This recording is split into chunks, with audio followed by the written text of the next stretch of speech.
Organizing to Victory is about creating positive change for working class families and the environment, right? As a community, we feel like it's on all of us to ensure that voters feel that they're fully understood and they understand what's at stake at each upcoming election. I'm talking to a room full of organizers. I'm sure all of you know that education is one of the hardest pieces of being an organizer. Oftentimes people don't understand the gravity of the elections that they're voting in. And that's one of our key missions that we try to solve here at Organizing to Victory.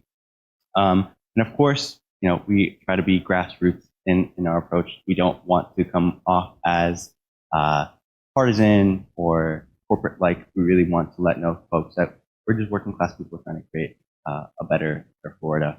And lastly, a big part of our mission is scouting young talent, in particular, people who want to get involved but don't know how, and giving them the tools and resources to be able to make an impact within their own community. So with that being said, I want to go over some of the previous events that we've done at with Organizing to Victory. So we've done these roundtables where we've had, similar to these events, we've had community leaders come in and discuss some of the challenges and the opportunities that we have in Central Florida. Here are some of our takeaways. So in Central Florida, we have the most local power to be able to change our state legislature in 2024.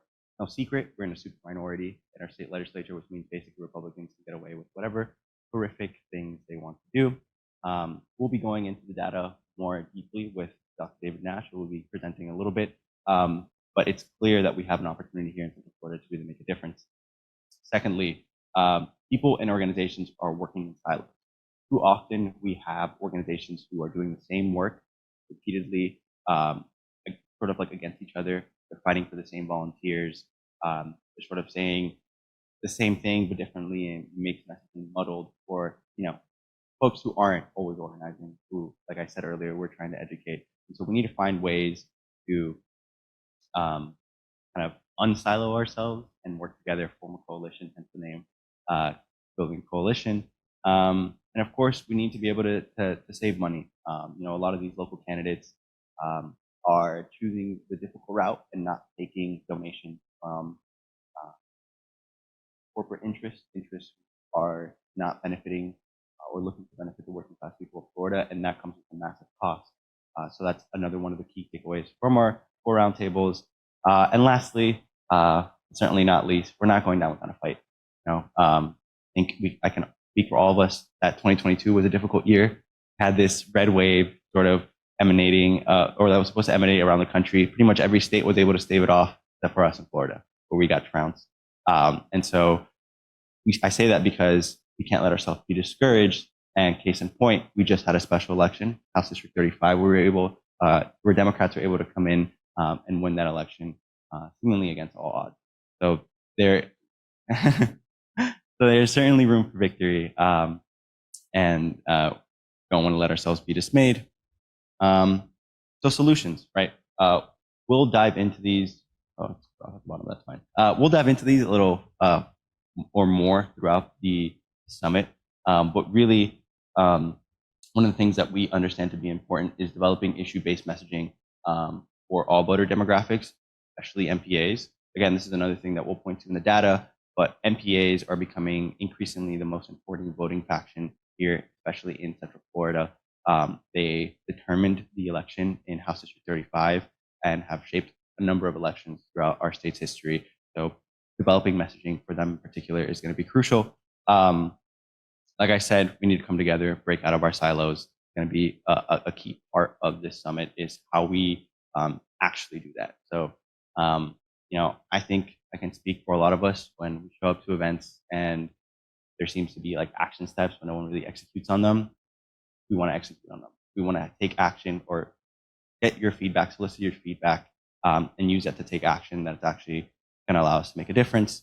Talked about scouting local talent already. Another thing that sometimes gets overlooked is incorporating a strong voting by mail and petition collection throughout these outreach or for our outreach efforts. So congratulations, we got abortion on the ballot. That was an amazing victory, which Organizing to Victory was helping support. Now it's a matter of helping people get out the vote to constitutionalize abortion access and other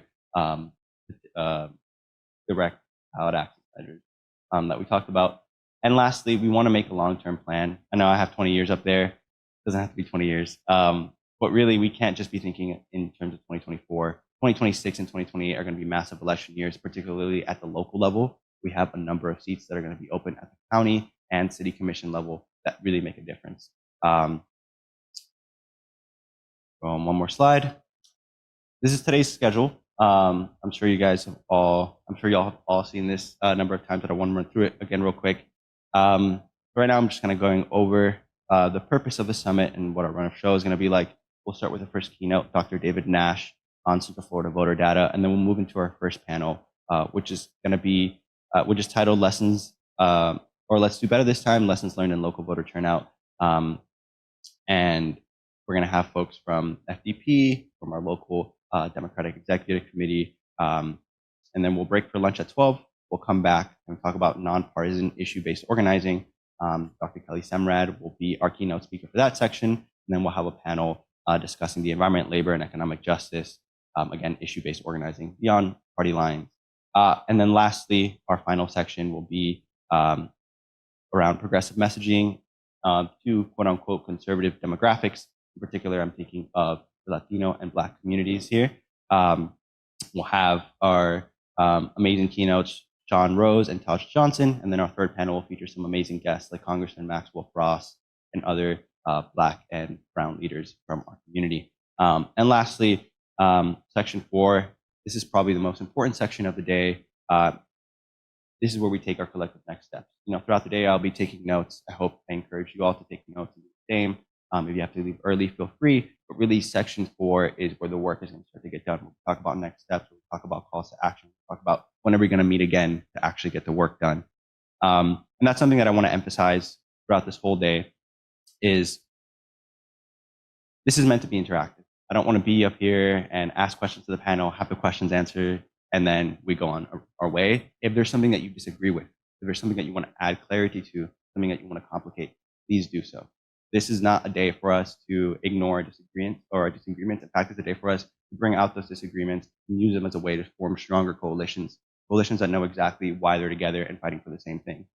So please, I would encourage you all to do that. And I would also encourage you all to, folks are still trickling in, but to feel the energy in this room. It's not every day that we have members from dozens of different organizations come and join us and talk about building a coalitional strategy specifically for Central Florida. I'm gonna look over and see if I'm missing anything. Looks like we're good. So with that, I will be introducing our first keynote speaker, Dr. David Nash. Dr. David Nash, actually I'll wait for him to get up here, give you the full intro. All right.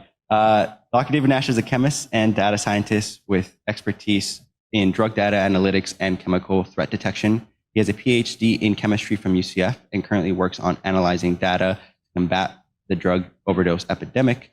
When he is not working on drug data, he finds his passion in math behind Florida political data, analyzing election outcomes to understand past, present, and future voter trends. Give it up for Dr. David Nash. Take it away. Thank you so much. Thank you so much, Ramon. I got this right here. All right, well, good morning, everyone. I am David Nash. Welcome to the Organizing to Victory Summit.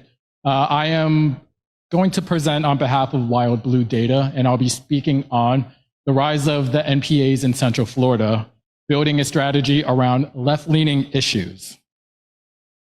So first off, you may be wondering, who is this David Nash character, and why does he get the first keynote slot at an event that Congressman Maxwell Frost is going to be at?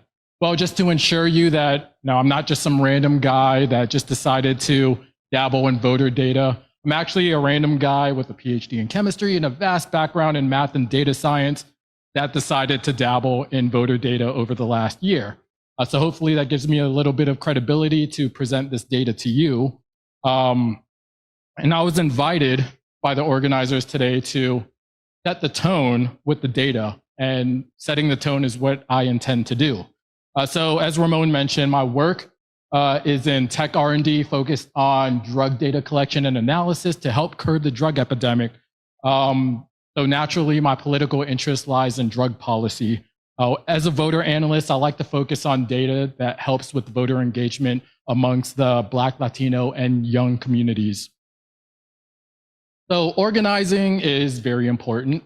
Data is very important. And I like to believe that these two need to have a synergistic relationship with each other in order to enhance each other.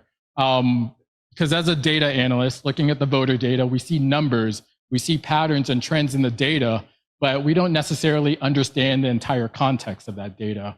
So that's why it's important to have those people that are on the ground, our ears on the street, the organizers that are going out there and talking to the community, talking to the voters, asking them questions, getting answers from them and understanding them so that these organizers can come back to voter analysts like me and help me understand the data trends that I'm seeing in the numbers.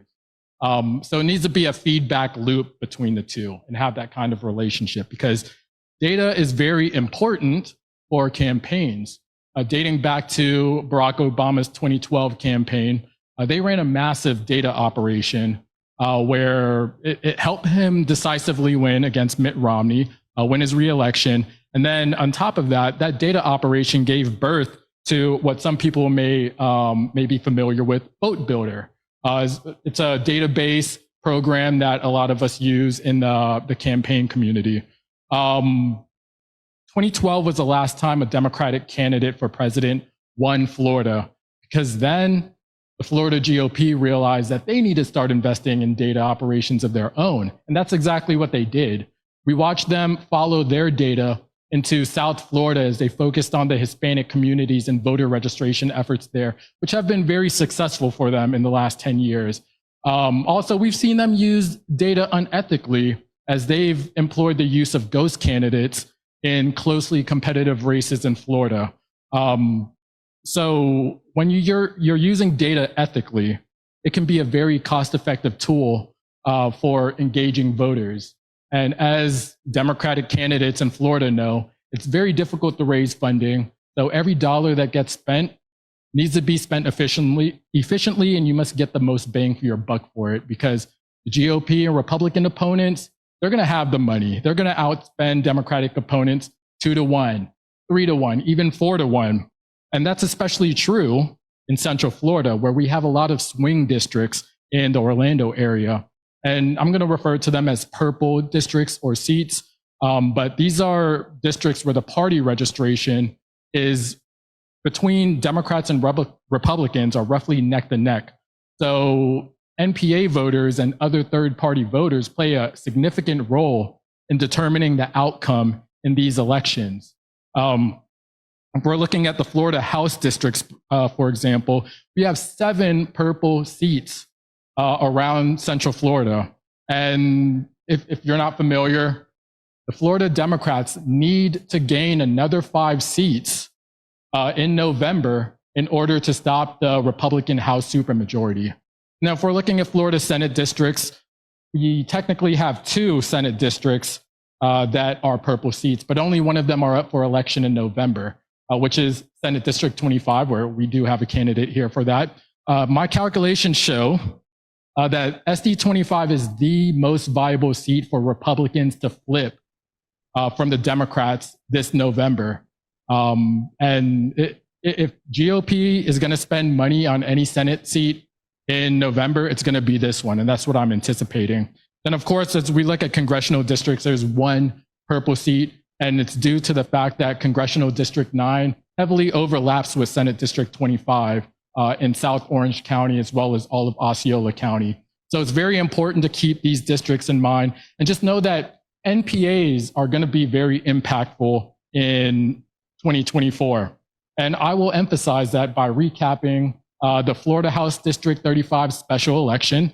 That was in January, where we saw Democrat Tom Keene pull off the victory and win 51% of the vote against Republican candidate Erica Booth, who got 49% of the vote. So, of course, Tom Keene won, but if you were like me and you were paying attention to the hour-by-hour updates, you would see that when the polls closed at 7 o'clock, the Republicans actually, what is going on here? Anyway, so I'll continue the story from memory. So at 7 o'clock when the polls closed, the data showed that registered Republicans turned out more than registered Democrats. So Erica Booth, if you assume that all Republicans voted Republican and all Democrats voted Democrat, Erica Booth, the Republican candidate, had an 875 vote lead over Tom Keene. And that's without considering the NPA vote. So even though the NPA turnout was relatively low, there were 3,464 NPA votes to count. And what this meant was Tom Keene had to win. He had to net a positive 876 votes out of that pile of NPA votes. In other words, he had to do the unthinkable and win 63% of the NPA vote in a district where in 2022, the Republican candidate won 60% of the NPA vote. So he essentially had to flip that dynamic and reverse it.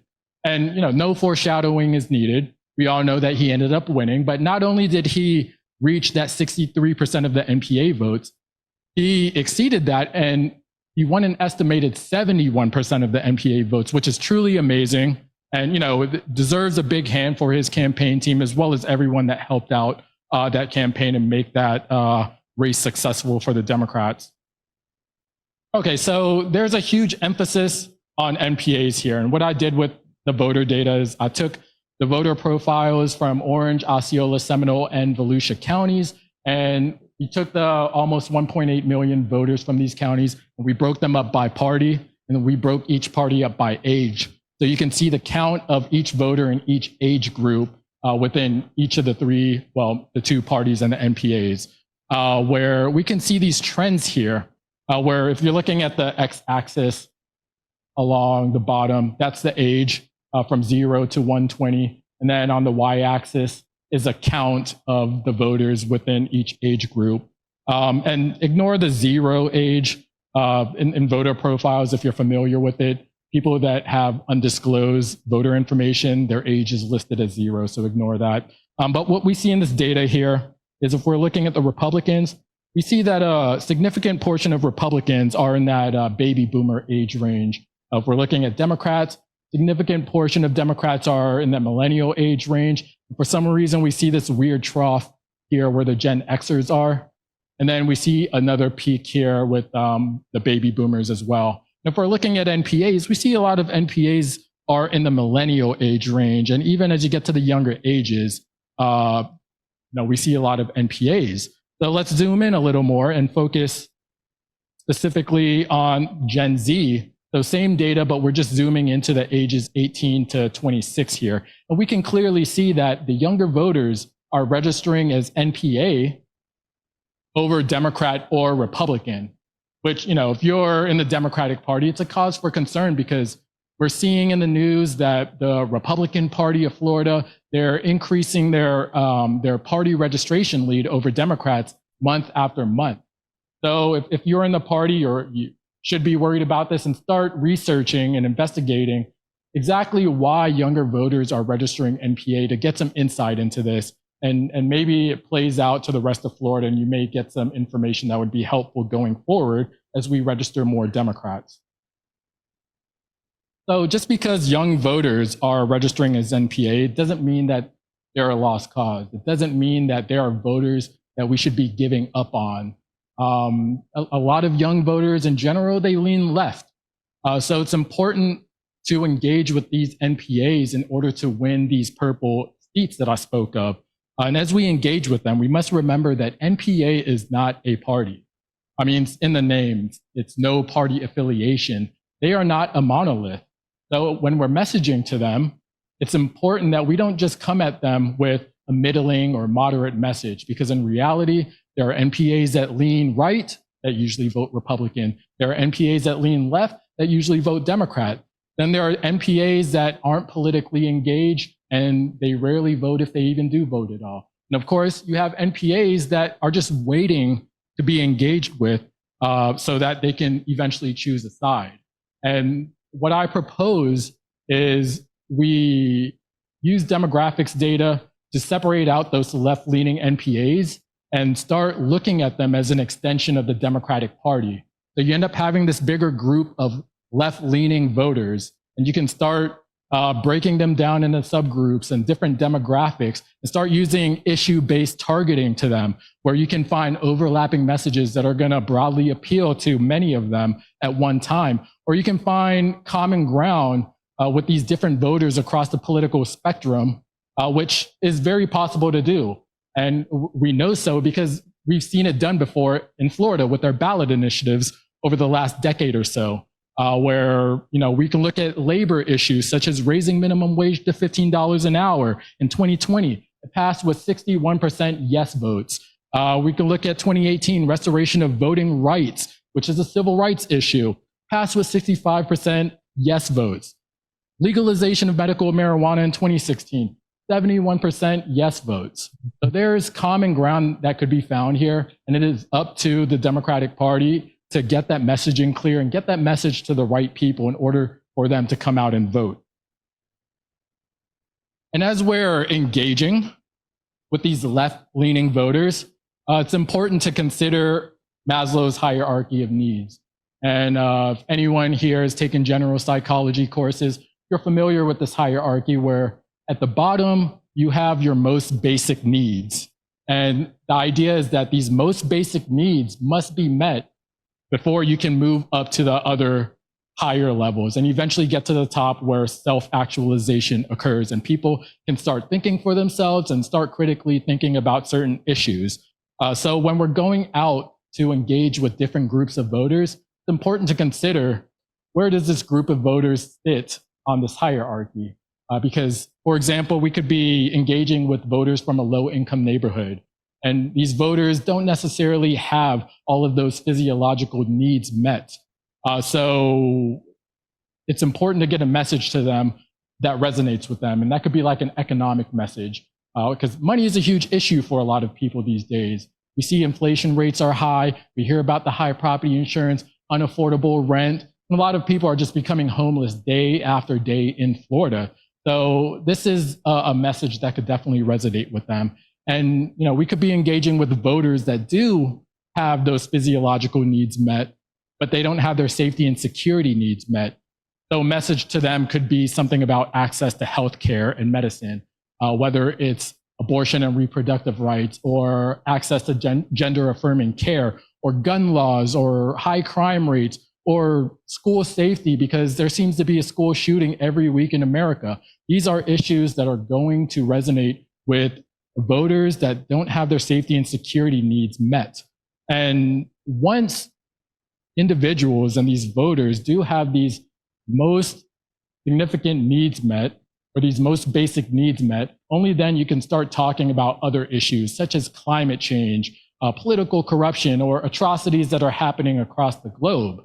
Because we have to remember that the average voter, and remember, anyone in this room, you're not an average voter. You spent your Saturday listening to me and everyone else today. So you're not an average voter. So the average voter is not going to be able to tie these different issues together. And it's our job as an organization and as a party to engage with these voters and help them on that path to self-actualization so that they can start to think for themselves and start tying climate change to the high cost of food and the high utility bill.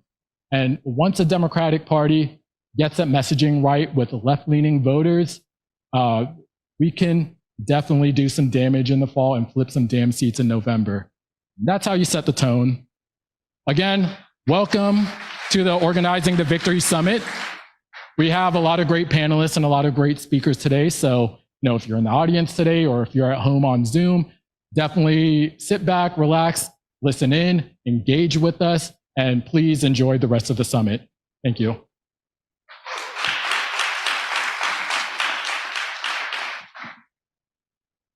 Awesome. Thank you, David. Feel free to stay up here, David, for the panel, of course. I don't want you to forget. Awesome. So I'd love to introduce our first panelist. Of course, I lost the tab. Sorry. You guys already know David. Would like to introduce Christopher Zoller, if you want to come up. So I'll read Chris's bio as he walks up. Christopher Zoller was most recently worked as the Florida Democratic Party volunteer coordinator for House District 35 special election, where he helped energize volunteers in getting Tom Keene across the finish line. Before working with the Florida Democratic Party, Christopher worked with the Congressman Maxwell Frost as a campaign field fellow along my side as well, which emphasizes the importance of year-round organizing. As a fellow, Christopher had the opportunity to collect petitions to get abortion on the ballot, knock doors, and make calls for House District 35, and organize around UCF campus. He is committed to bringing about much-needed change in Florida, showing that it is a state worth fighting for. Christopher looks forward to what comes next and how power can be built in organizing with unity in Florida. Awesome. So our next panelist is going to be Philip Jerez, who is the executive director of the Florida Democratic Party.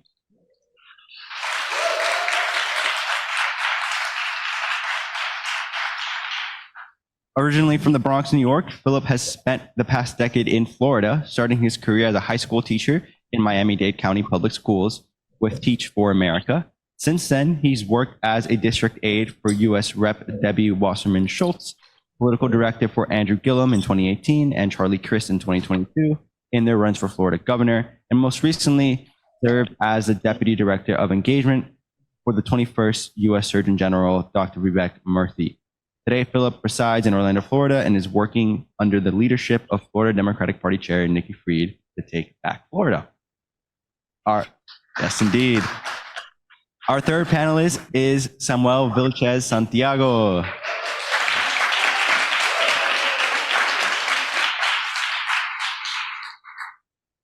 Also a Venezuelan immigrant representing, and fervent advocate of Floridian rights. He has dedicated his career to champion immigration, civil rights, and environmental protection. As a former Florida state director at the American Business Immigration Coalition and Florida campaign manager for Leadership Conference on Civil and Human Rights, Samuel has significantly impacted policy from safeguarding Dreamers tuition access to securing TPS for Venezuelans. Currently, as chair of the Orange County Democratic Executive Committee and DNC member, he's the first Gen Z to occupy these roles, demonstrating his commitment to advancing democratic values. His leadership was instrumental in electing Joanna Lopez, the first Latina, to the Orange County School Board, and Samuel's academic achievements include graduating valedictorian, earning degrees from Princeton University and the University of Oxford, and receiving prestigious awards like President Obama's Volunteer Service Award and the Eisenhower Fellowship.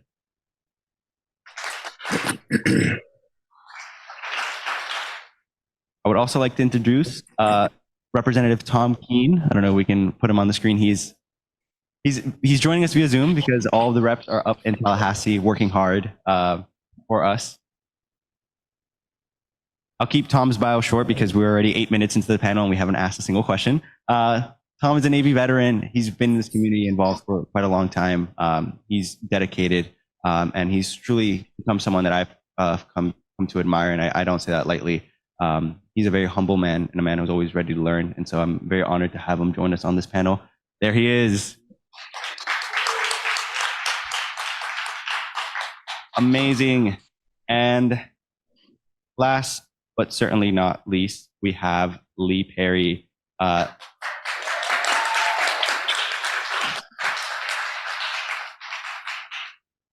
I apologize to Lee because I didn't ask her for her bio, even though we literally we helped make this whole event together. But it's little things like that slip your mind. But Lee is an amazing, amazing person, and she has been probably one of the most instrumental people in my organizing journey and allowing me to be where I am today. So thank you to Lee, and thank you to all the panelists for being a part of today's panel. I'm going to go sit down over there next to Lee, and then we can get started on some questions. You guys feel free to pass around those microphones. Okay, so of course we want to talk about House District 35. I think that's a very important, point to touch on. But I want to talk about a few different things. The first was one that David brought up from quantitative side. What happened in Florida from 2012 to 2020? We went from re-electing Barack Obama, electing him and then re-electing him, to then voting for Trump twice in a row. And then there were some weird spots in there where, like David pointed out, we were able, in 2020, we voted for Donald Trump, but also voted to raise the minimum wage. So I think there needs to be a bit of we've had the quantitative exploration. Now let's have some of the qualitative exploration. So I'd love to hear thoughts first from Philip, since you're kind of the FDP guy, and then if anyone else wants to jump in, including you, Rep Keen, feel free to do so. But yeah, your thoughts, Philip. Good morning. First off, I want to thank Lee and Ramon for inviting us and putting this event together. I remember when Ramon actually started telling me about this, and I got really excited and said, anything you need me to do, I'm happy to be there. I also want to shout out my fellow panelists, and including the folks who are not on this stage today, the volunteers, the activists, the folks who got up every single morning, every single weekend, knocked on doors, made phone calls, made this victory possible. And the first thing, right? Recording in progress. It was a total team effort. And the reason we had to get here is because it stopped being a total team effort on behalf of the entire democratic ecosystem. You brought up the year 2012. Florida re-elects President Obama, right? We don't elect them once, we elect them twice. And when we elect them in 2012, we are winning counties like St. Lucie, Volusia, Seminole, et cetera, right? Like counties today that you're like, wow, that'd be really difficult to flip. Barack Obama won them. Additionally, the conversation we were having in Miami-Dade County about the Cuban vote was that Barack Obama had 40% of the Cuban vote. So the conversation heading into 2016 presidential election was not how badly Democrats would do with the Cuban vote, but how much better would they do. And someone actually, I was having a conversation with a group of folks yesterday, and they mentioned to me that in 2014, Democrats, had roughly a 500,000 voter registration advantage, and that's when we stopped doing voter registration. You could argue that we took 2016 for granted after winning the presidential twice. You'll hear stories of hundreds of thousands of dollars being poured in at the last minute, and we lose the state by small margins. In 2018, right, it's a really interesting cycle where we have a candidate like Andrew Gillum and others who light up this state. But the nature of Florida's primaries is that you have an election in August, right? And no one thought Andrew was going to win. And then you have a general in November. And so that campaign doesn't start hiring, ramping up organizing staff until late September. We lose by small margins. In 2020, we have the pandemic. Joe Biden only loses the state by 3%. Let's not get it twisted, y'all. Joe Biden only loses the state by 3%. In a year where we have a global pandemic, we don't knock on any doors. And in 2022, I think a culmination of the national narrative, lapse of voter registration, I think Republicans getting majorities in the legislature that allow them to pass laws to purge the voter rolls, right? A lack of national investment, lack of enthusiasm, 1 million Democrats that don't come out to vote, 1 million Democrats that are also now being marked possibly inactive. They're not counted in the voter registration rolls. They're still eligible to vote. So we'll get to that piece later. Yeah. But in terms of how we got here, right? And what I'll make a plug for is that one of the things that we're focused on at the Florida Democratic Party is getting back to that year-round organizing, thinking about the 2024 presidential cycle, right? Like, we're not naive about the challenges that we have. We're absolutely going to play to win. But we want to make sure that whatever we do this cycle outlasts this cycle, because in 2026, we have an open governor's race. In 2028, Marco Rubio is on the ballot. And in 2030, if we do the work that we're supposed to do, we have redistricting. And someone told me yesterday that redistricting, might be the single most important political act. The most important political act is redistricting. So when you think about the work that we have to do this cycle, we're getting folks like Carlos Guillermo Smith into the state Senate. And getting folks like Nate Douglas into the House and flipping additional seats. And of course, protecting Tom Keene, doing everything we can. I think TLDR, if we do what we have to do, I'm feeling optimistic. Awesome. I want to hand the mic over to Samuel Vilches in a second. Does yours work over there? Okay, perfect. But I want to kind of hone in on one thing and ask you about this, Samuel. One of the things that Philip mentioned is sort of these like logistical issues around not registering people right away, kind of trying to do things last minute. How do you think about approaching those issues in your current position as chair of the Orange County DEC? I think in general, what we have to realize is that nobody's going to come to save us. Yeah. Right? We talk about investments coming in late. We talk about, the national party and the national narrative. The reality is we have to depend on one another to turn the tide on what's happening in Florida. We need to stop thinking that some of these people out there are going to come protect us. I mean, and even when we talk from a resource perspective, President Biden had a fundraiser in Miami last week. He raised $6.5 million just in one night. Those resources go now to the national campaign. Imagine if we were investing those resources here with our candidates up and down the ballot, with our DECs, with the FDP. And that's part of the conversation I think we need to have. I see the role in this case of the DEC, probably of the FDP as well, as a coordinating force, a coordinating body that brings everyone together to be extremely surgical, looking at the data, as David was saying, at the seats we can flip in this cycle. Here in Orange County, we're lucky to have a lot of good energy, good elected officials, good leadership, and we already have a pretty significant core of districts that we know we're going to win in 2024, because that's where we've been doing the work for decades, right? Well, how do we expand that to hit all of those seats that David was talking about? And if you look at the county, it's really on the east and west where we have a problem, which is House District 37, House District 35, House District 39, House District 45. And the reason is, and it doesn't come to anyone's surprise, in the east and the west, that's where we have African American and Hispanic voters. I think when I go out talking to different communities, African Americans and Hispanic voters think that the Democratic Party has taken us for granted, that we don't have to fight for every single vote because somehow, the Republicans are so bad. It's so crazy to think that a Hispanic person or an African American person is going to vote for the Republicans. And that's where the Republicans come in with their misinformation, with their organizing tactics, because part of the reason we've gotten to this point is because they're actually now out organizing us, at least in 2022, because they learned how we won in 2008 and 2012, and they said, well, clearly this organizing thing works, so we're going to apply it. And we really have to be surgical in our approach to get our voters out. We talk about House District 35.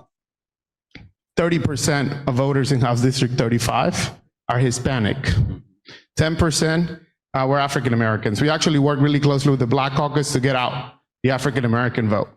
That didn't happen on the Hispanic side, yes. Right?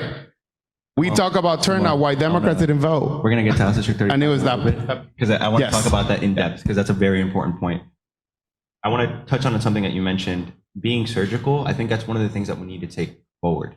I think we need to start rethinking the ways we approach organizing. It can't just be, we're going to go knock on doors and we're going to make phone calls. It needs to be, we need to engage people in our political project in a way that makes them feel like they're a part of something. And like you said, they're not being taken for granted. I know so many of us here have felt this way when we kind of approach someone and they kind of look at us in a way where like, almost like disdaining of us. We're trying to talk to them about an issue and they're like, why are you talking to me in this way? Like I feel like there's an issue we're talking around and we're not talking about it directly. And I think that's where we need to, like someone said, be surgical in our precise messaging. And that's when I want to talk about House District 35, because I think this is where Tom and his campaign did a really great job. I think what the winning strategy for House District 35 was our messaging. I would love to hear what Tom thinks. There were many, many things that contributed to your victory, but what would you say was the number one factor, Tom? Well, thanks for having me. I appreciate it. And sorry I can't be there with you guys in person. I do want to talk about issues. I think the issues are the important thing, and we were laser focused on two issues, and I think it made a huge difference, especially with the NPAs. But let me go back to the organizing thing for just a second. I want to give credit to House Victory. That's the Democratic campaign committee from the Florida House. They put people in the field to sign up, vote by mail, as soon as this seat became available, before the primary election was held. I think that early work helped pave the way to victory later. So the resources they put in, and we can scale that up in those other districts that Samuel was just talking about. We need to get that year-round organizing. We need to have a purpose. When we knock on a door and you're signing people up for vote by mail, that's a real way to engage. And that's something we can be doing now. And that, I think, really did lead to the victory that we saw in January. Now, the two issues that we focused on were women's reproductive rights and the housing affordability and insurance crisis here in Florida. Both of those seem, at least when I knocked on the door, to be the two top issues. And we just focused on those issues. We talked about other issues if people brought it up, but to be honest, we just stayed laser focused on those two issues. And I think that made a difference as well. That's awesome. I remember. Is it going to go away? Okay. Cool. Yeah, I failed to mention that I was also a fall fellow with Congressman Frost. So we were involved in House District 35 really since August, since before the primary. And I remember knocking on doors, and as the campaign became clear, the two issues that we focused on. Does someone work? Oh, that's better. As the campaign became clear and the issues became clear, I really thought that the winning message was going to be around economics, around the insurance and affordability. But frankly, to my chagrin, what I found is that this cultural issue of abortion is a powerful, powerful get out the vote tool. Incredibly. I'm someone who, I'm a queer individual, as I mentioned. Cultural issues clearly matter to me, but as a voting tool, I find them to be more divisive and less effective. But this turned that entire hypothesis that I have on its head. This made it so that we now have a tool culturally, and we've seen this around a number of special elections across the country, where abortion was really what helped get the vote out and help us win. So it seems that we're starting to craft a strategy around messaging. We're starting to craft a strategy around the lack of economic attention that Republicans are giving the state of Florida, as well as their heinous desires to make it so that people who give birth don't have access to reproductive rights. I want to go back again to the sort of logistics of organizing, and I want to call on my great friend Christopher Zoller, who is, again, the volunteer coordinator for House District 35. I want you to tell me about what were the highlights for you? What were things that you felt that we did really well in House District 35? And what were the moments where you felt like, hey, maybe we could have done this a little bit different? We're kind of looking like we're running around with chickens with their heads cut off. Maybe not so much. But what do you think are things that we can double down on and things that we can improve on? I think, first of all, I mean, when we're talking about our collective effort and organizing for House District 35, we need to come together. I feel like in the past, we've had so many different events that have all been separate for the same cause, and that doesn't do us any good. It doesn't go anywhere. We need to start doing collective organizing and being a union and unity of all of organizers in Orlando and the Central Florida area. I feel like that's huge. Because, I mean, time and time again, we've seen where we've been doing our own events separate from everybody else, and we lose, and nothing happens, and we don't learn any lessons from that. And I think we really need to come together as organizers and start having events together. I think that's one thing that I've learned so much from this. We saw what we did with Maxwell Frost's team and being able to do canvases and phone banking, and having other campaigns and organizations helping us out. That was huge. Yeah. And honestly, that got us across the finish line. Yeah, I think about on election day, we made 50,000 phone calls to voters in House District 35. Like, this could not have been done without the unity and the organizing from our organizers here in Orlando. And I think that was a really, really huge thing. And I think that's one thing that we did great on. But we have to make sure that when we're moving forward, that we're doing this together and we're not doing this in like a silo like we've been talking about. I feel like we've been focusing on that so much, and we need to be able to actually hone in on that And, just share that messaging about why it's important that we need to come together and stop doing stuff separately. I think that's huge. Yeah, definitely. I think I want to emphasize this point. Today is about finding our common ground. It's also about finding where we potentially don't agree, and also finding where we do agree, but we need to double down and take actual action steps. And one of those things is, we keep saying we need to break out of these silos. We need to find a way to collaborate more. How do we actually do that? So today there's going to be a lot of calls to action. I would encourage folks to stick around for that, so that we can, as organizers, collaboratively decide how we do things more unified. I want to go back to the point of Latinos and Latino turnout in House District 35, and I also want to talk about it in terms of MPAs. We saw David talk about how young people across all these counties in Central Florida, Seminole, Volusia, Orange, Osceola, are registering more NPA than Democrat. So I want to ask, I don't know who to ask on the panel. There's some good people to ask. I want to ask you, Samuel, because I feel like this is an issue that overlaps well with issues we've seen in Hispanic turnout. Why do you think we are seeing such an increase in MPA registration for young people? And how does that overlap with the issue that we saw in House District 35 of, maybe it was our fault, the lack of reaching out to the Hispanic community?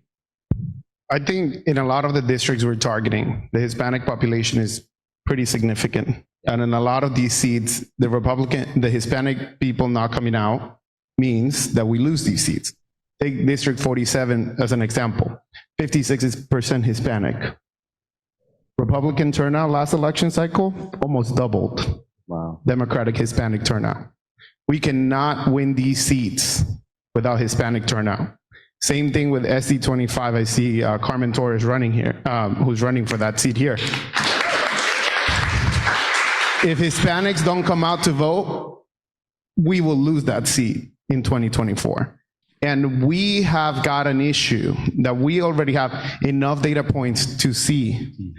City of Orlando election, only 8% of Hispanic eligible voters turned out.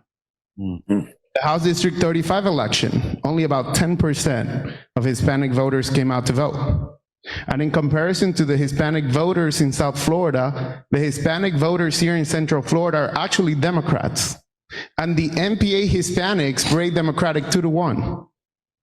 So we have got to make sure that we're running separate campaigns to target the Hispanic community.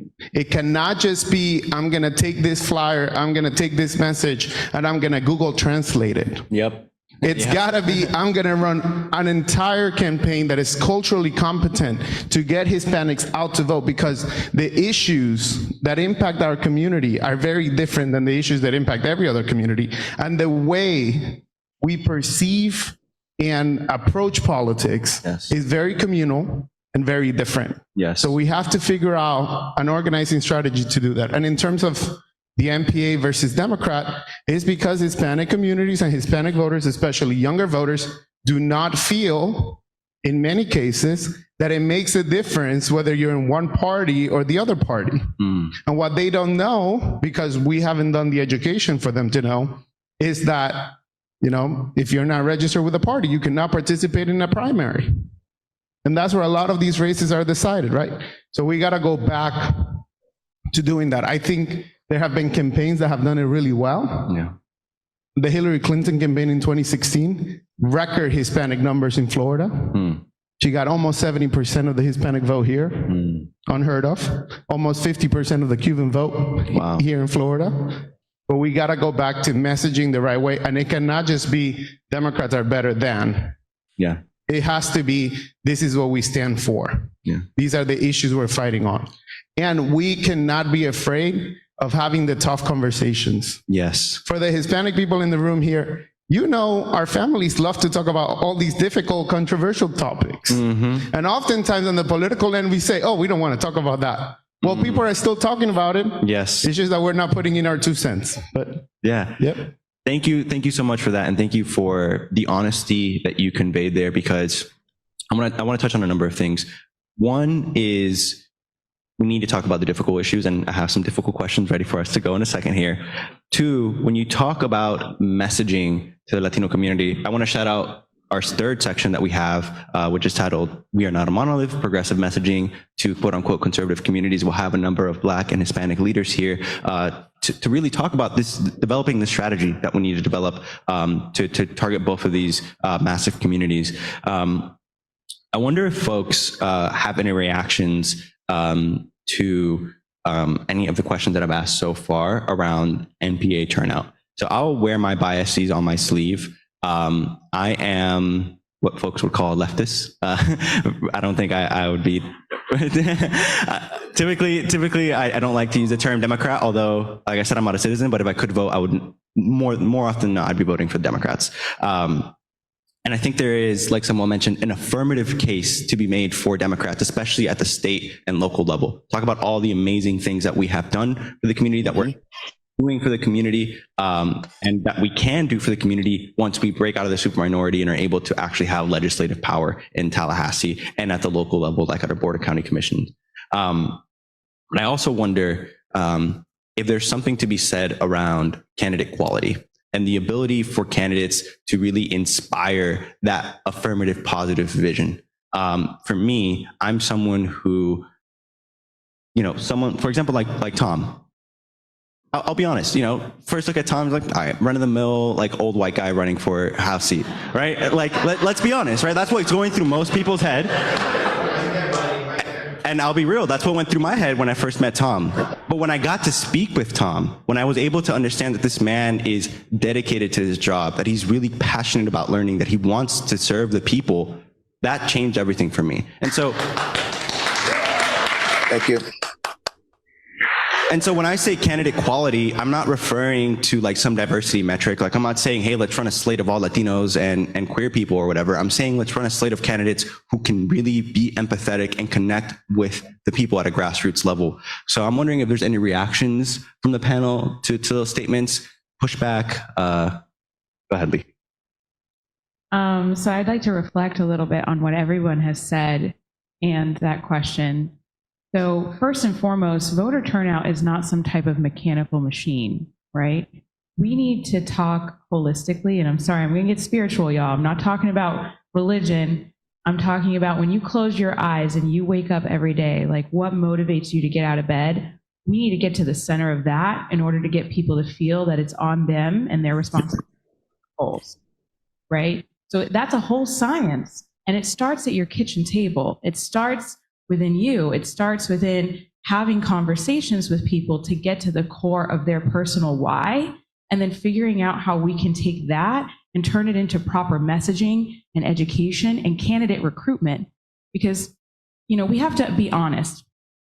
Corporations have infiltrated our entire political system. Yep. People who are selfish and greedy, who want to use our system for their own corporate gain and personal gain, have infiltrated our democracy. It's not Republicans that are our enemy here. It's the corporate greed that pays for the campaigns of those Republicans and Democrats sometimes, which is why people are starting to see that we are being oppressed and the political system isn't working. So I'm going to sign up as an NPA because I don't feel familiar with Democrats anymore. I don't feel familiar with Republicans anymore because who's in their ear telling them what to say?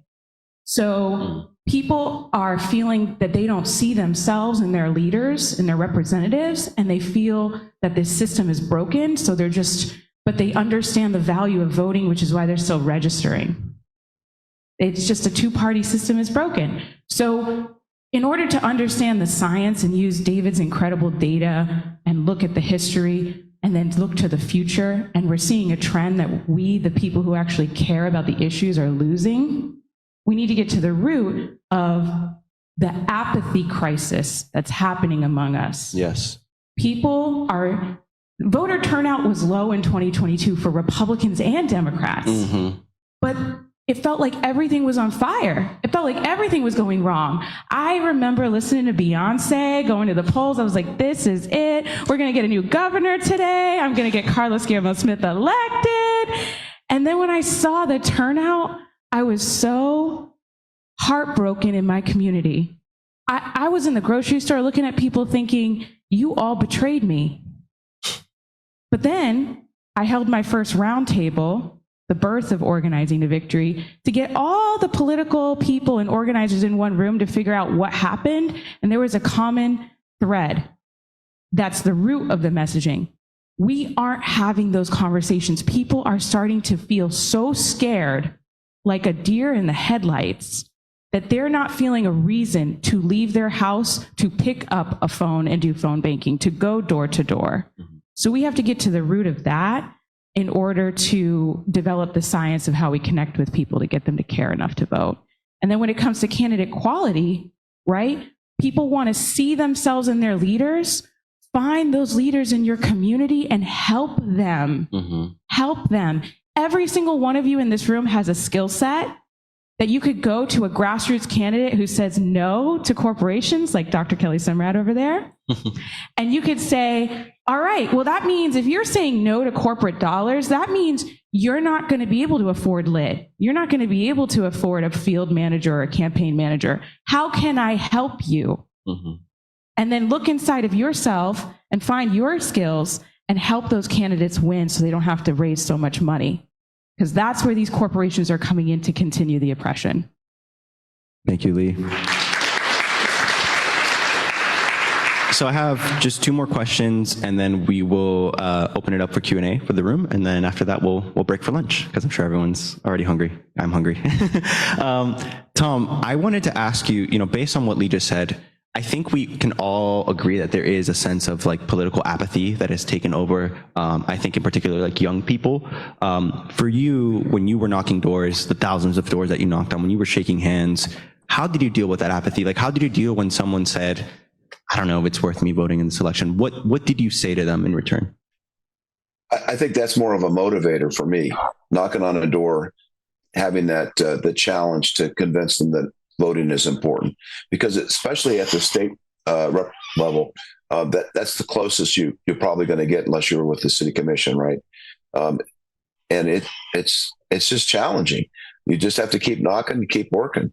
Our district's a little different. That every district's different in Orange County, and wherever you go, you just have to knock on the doors and make it happen. I don't think that really answered your question, but for me, knocking on doors is energetic and it's exciting, and it keeps me focused on the campaign. I think that does answer my question in the sense that it goes back to the candidate quality thing. If you have a candidate who isn't demoralized by people being apathetic and who sees this as an opportunity to knock more doors, to get people energized, then you've picked the right candidate. And I think that's I'm trying to make clear to folks how those two things tie together. This final question, is one that is frankly a little bit out of the spirit of the summit, because you all read from our literature and from what we talked about so far, the summit is centered on particularly building a coalition in Central Florida to elect local leaders at the county, city level, and of course the state level. However, begrudgingly, I have to admit that our elections have become hyper-nationalized.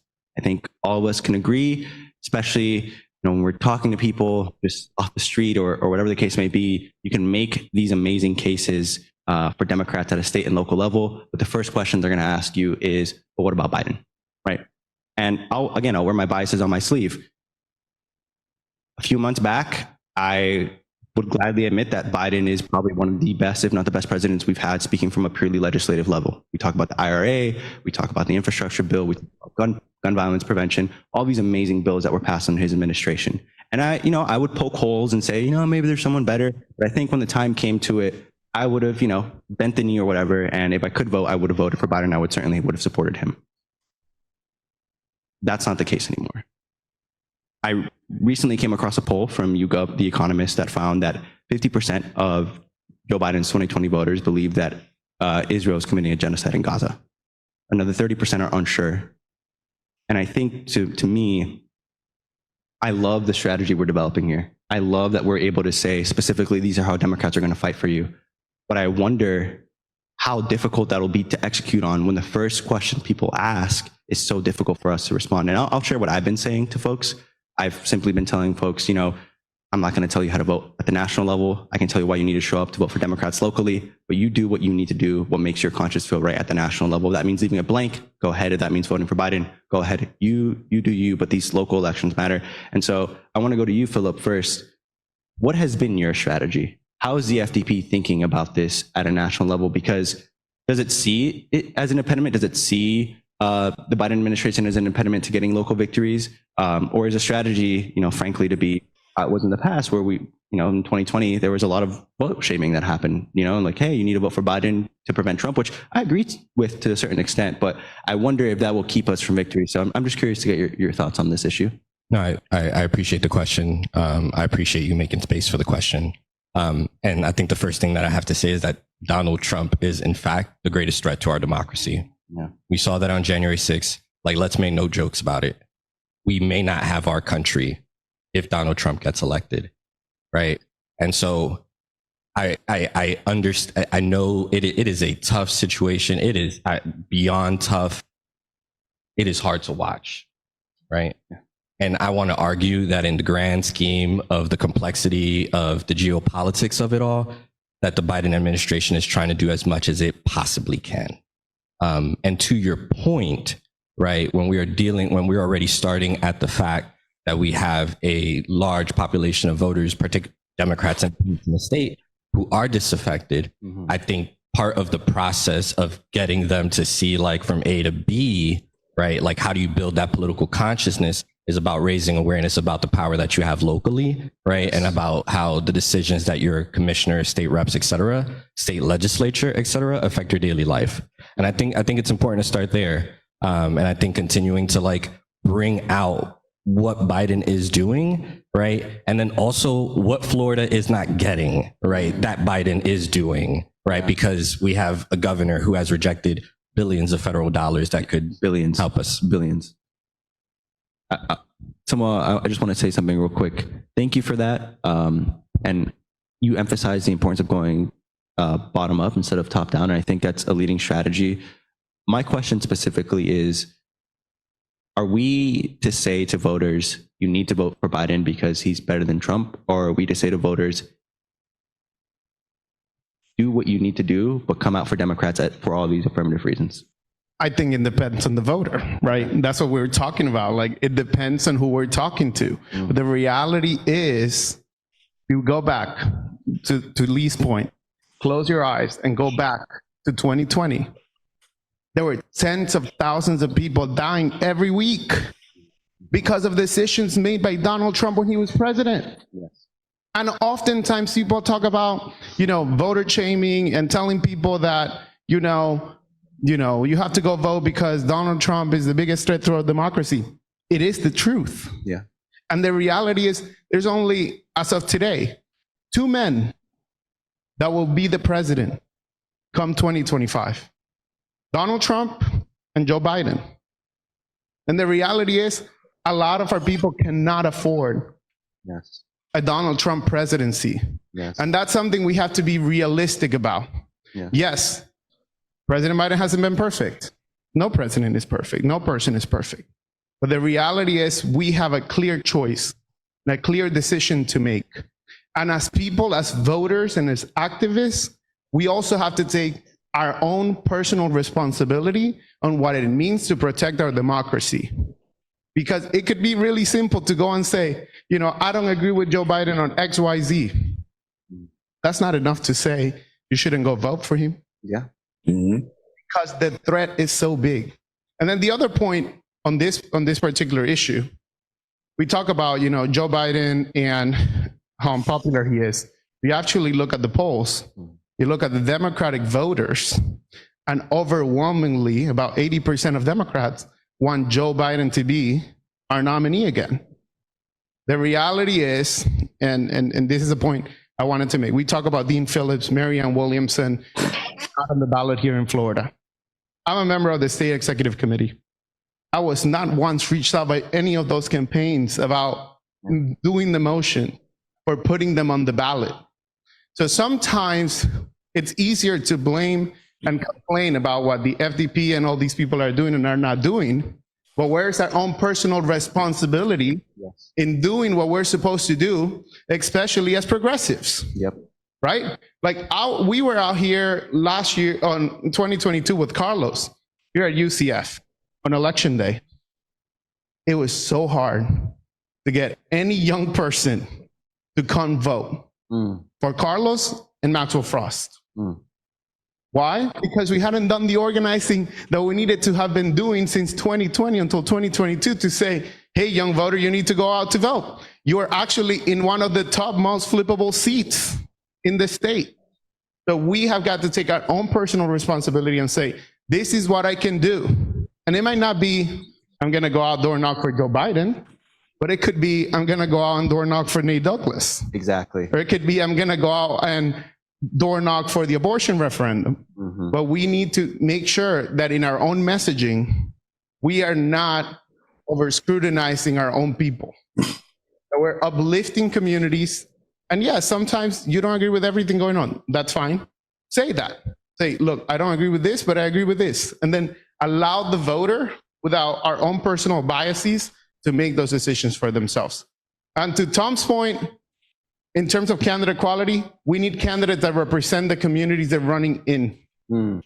Not a blanket, everybody has to believe in X, Y, Z. We actually need candidates who are deeply rooted. Yes. That's how Tom Keene, he's deeply rooted. You know, I was talking to him, you look at his precinct in Lake Nona. We usually get 56% of that precinct. He got 68%. Why? Because he's deeply rooted in that community. People know him, and that allows people to, you know, cross over and vote for candidates despite political party. And that's exactly what we need in all of our seats, people who are actually from that community. And sometimes that means they're not going to agree 100% on your policy, but they'll get elected, right? Just really quick, sorry I keep bringing it back to like, how do you think and feel about that? It is going to be really, really hard for me to fill in that little bubble next to Joe Biden's name. I'll just be honest right there. I see everything on Instagram. It deeply affects me. I'm a huge empath. So I know it's going to be really, really hard for me to fill that bubble in, but I'm going to do it, and I'll tell you why. We live in a very elite country. We're a superpower. We use 10 times more resources than any nation in the entire world. And we have become very transactional. Everything is about quick pace and convenience, get everything delivered to your door, which means we're breeding the next generation to want instant gratification right away. But if you go back to our roots, Native American traditions, etc., the roots of all of our ethnicities, slow nurturing survival tools that help us live and build a future, it's a slow process. So what I try to tell young people that I mentor, you want to change and have the power in our hands today, but that process is going to be very slow. We got to plant that seed now. If you look at Congress and you look at the makeup of Congress, we have more progressives and more people of color and more women than ever before. That took hundreds of years for us to get here. If we want power, we got to build it very slowly. I hate that it takes so long. Trust me, I want a progressive. I want AOC for president. It's going to take us time to get there. And when we think about a presidential administration, it's a package. It's not just one person. You're getting multiple people, the first Native American head of the Department of Interior ever. You're getting all these people and all these experts who are being appointed to make sure that they have great minds thinking about how to make this country better. Or on the other side, you have a corporate-backed, corrupt mother who only sees their own personal private interests and gain in leading our country down the toilet. And so you have to think about what package of people and legislation you want to rule this country, even if a piece of that package you firmly disagree with. Yeah. I do not agree with Joe Biden's foreign policies or policies at the border, but I love what he's doing for the climate. I love where he's taking this country's economy. I love how he's investing in businesses. I love that he's eradicated millions of dollars of student loans. to your point, we have to talk about what the good things are, but be honest about where we need improvement and hold him accountable. Yeah.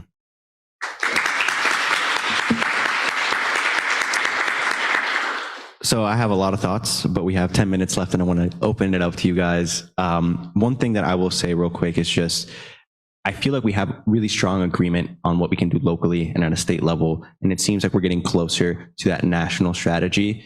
I think what would be really beneficial is, for us to meet again. It doesn't have to be in this shape and form, but for us to really nail down on these questions, because I think it's important for activists to be armed and ready with the knowledge and what our strategy is really going to be. But at this point, I'd love to open it up to you guys. Anything and everything.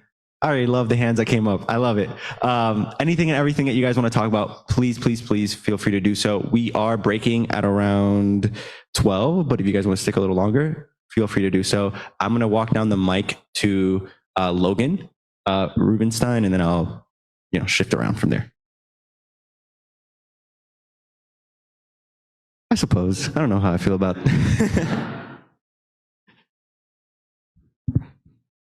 Howdy. Hope we're all doing well. I love the discussion on national.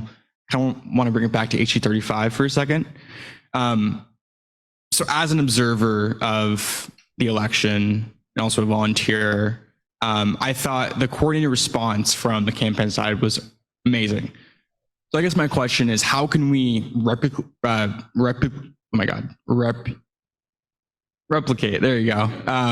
How can we replicate the coordinated response from House Victory, FDP, Orange County Dems, and the Tom Keene campaign when we have to run again in November, and also when we're also getting folks like Nate Douglas, Sarah Henry, Carlos Guerra-Smith also elected? So I guess the question is kind of directed at Philip, and also what is FDP doing to facilitate the space and also the investment to make that happen?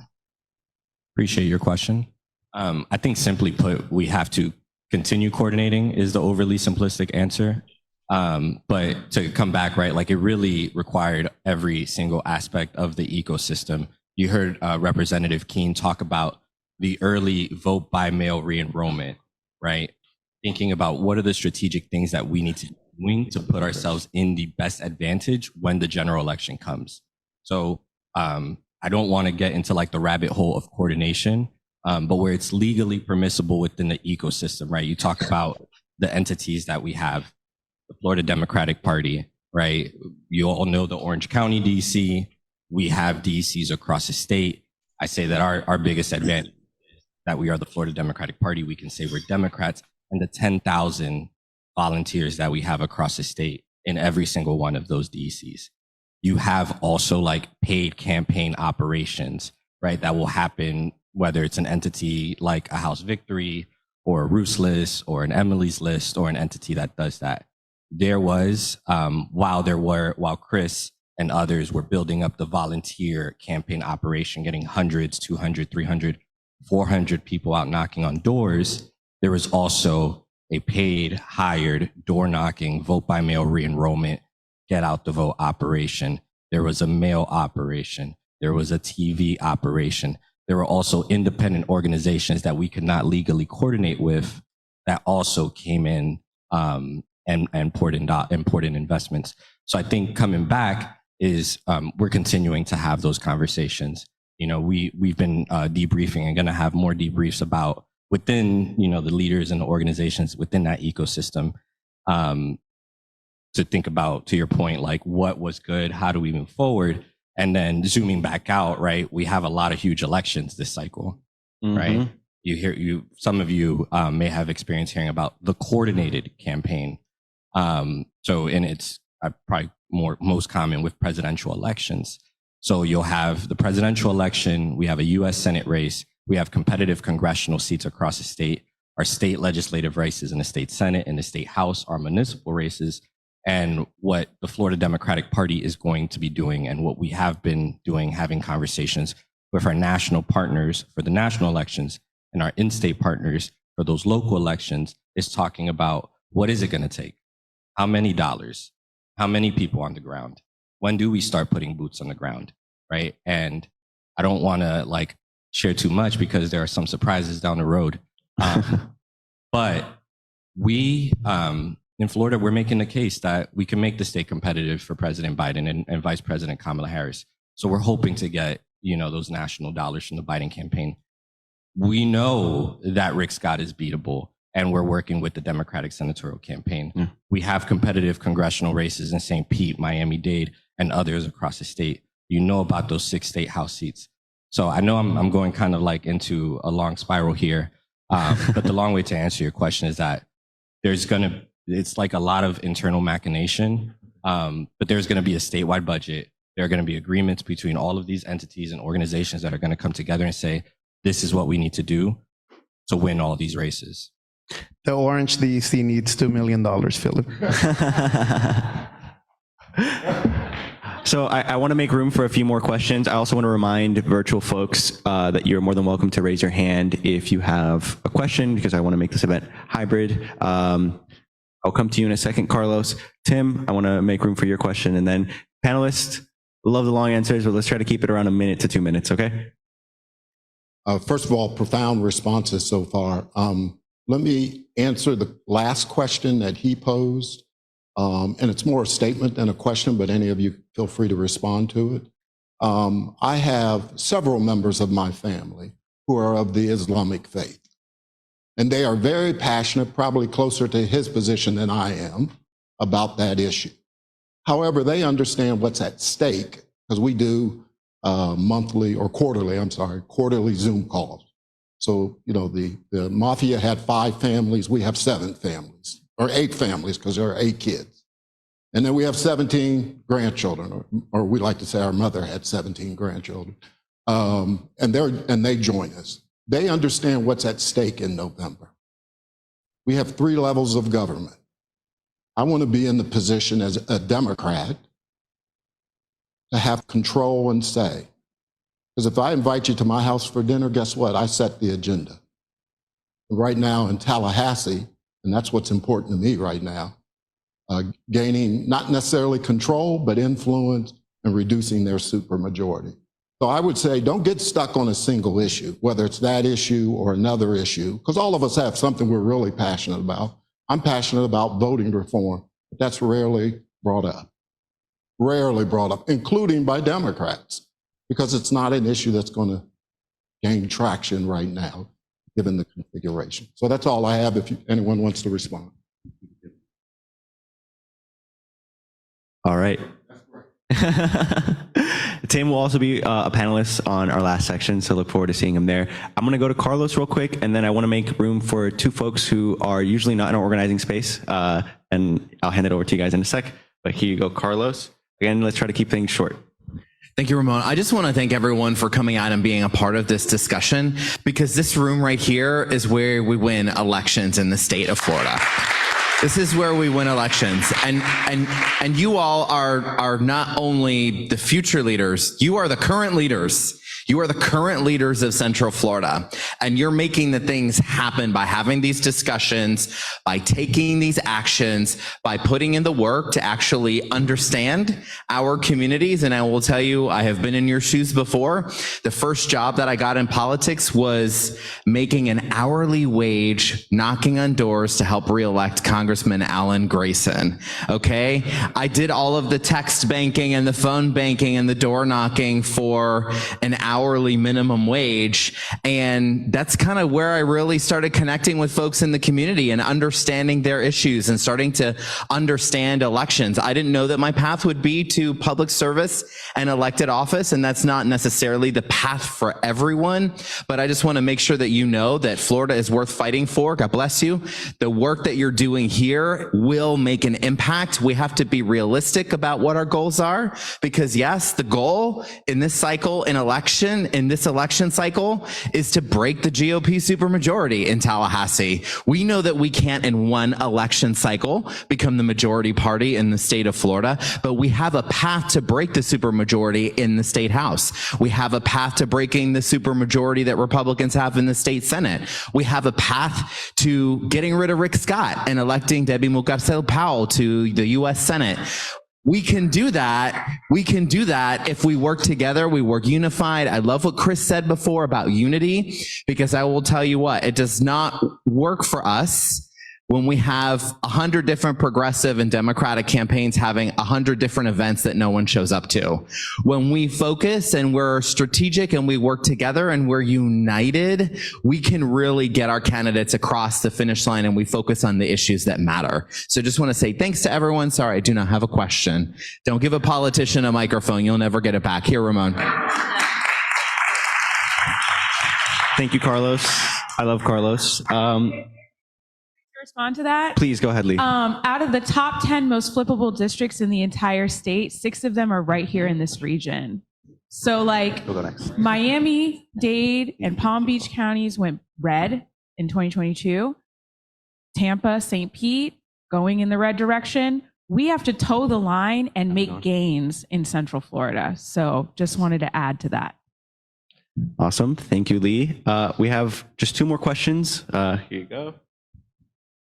Hi, my name is Sara Almontaser. I'm a child of Moroccan Vietnamese immigrants, and I wanted to ask your perspective on how we can increase intercultural and interfaith dialogue, given in a time where their political apathy is rife and people don't really quite have a lucid perspective on what it is to engage in equilibrated political discourse.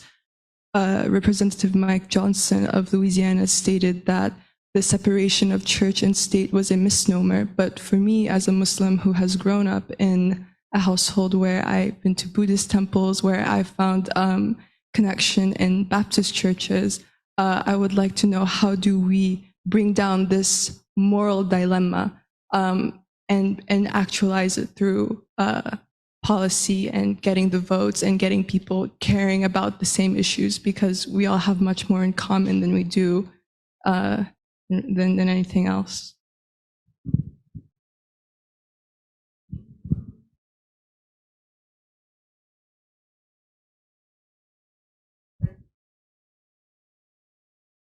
Okay, I guess I'll take this one.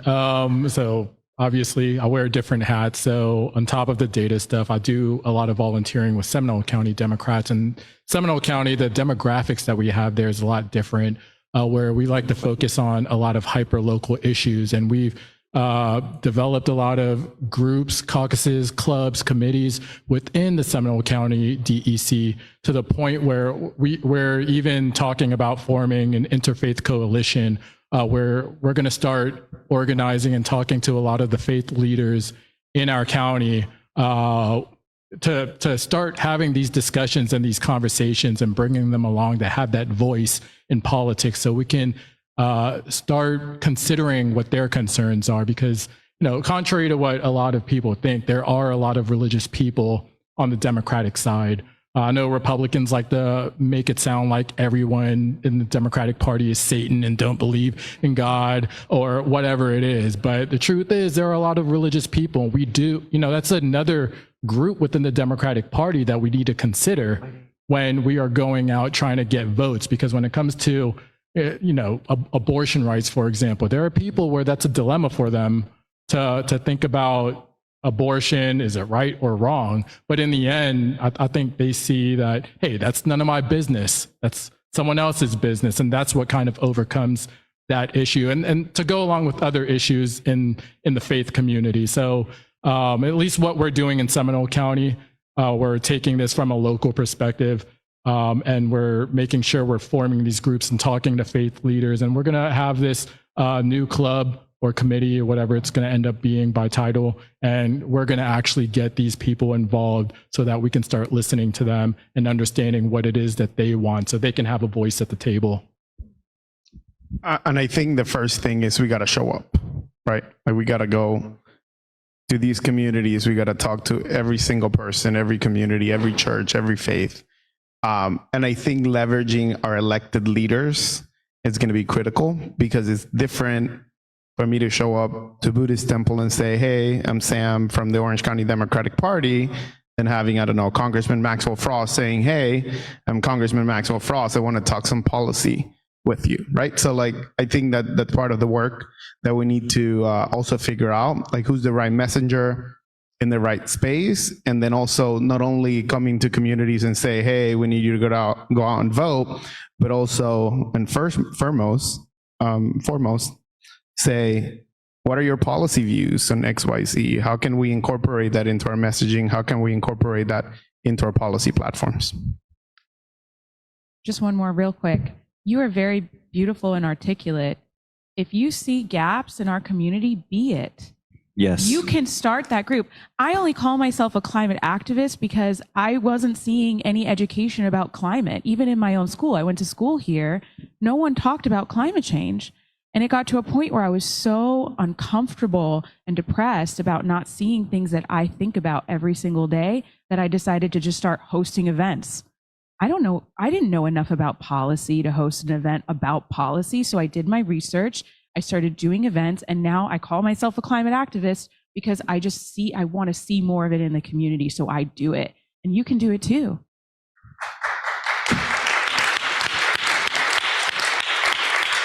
All right, folks, we are already 6 minutes over. I want to apologize because we're not going to get to everyone's questions.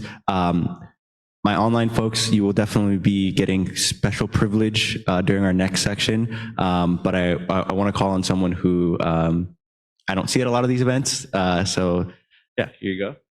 Thanks. Hi, everybody. My name is Dylan.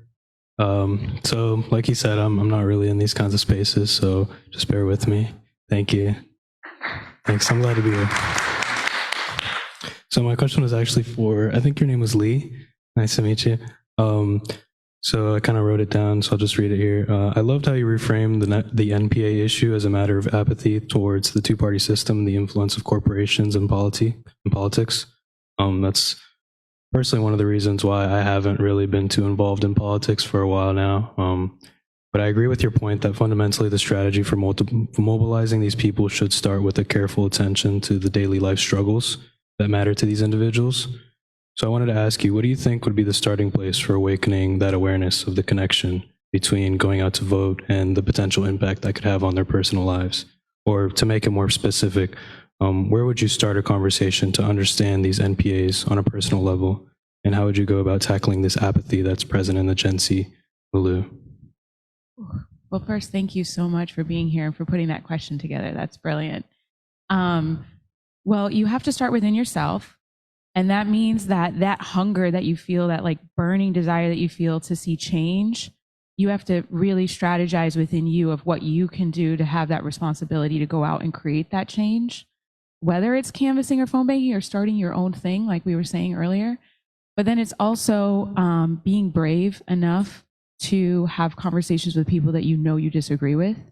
I love talking to Republicans and to NPAs because I always find commonality in what I wholeheartedly believe in.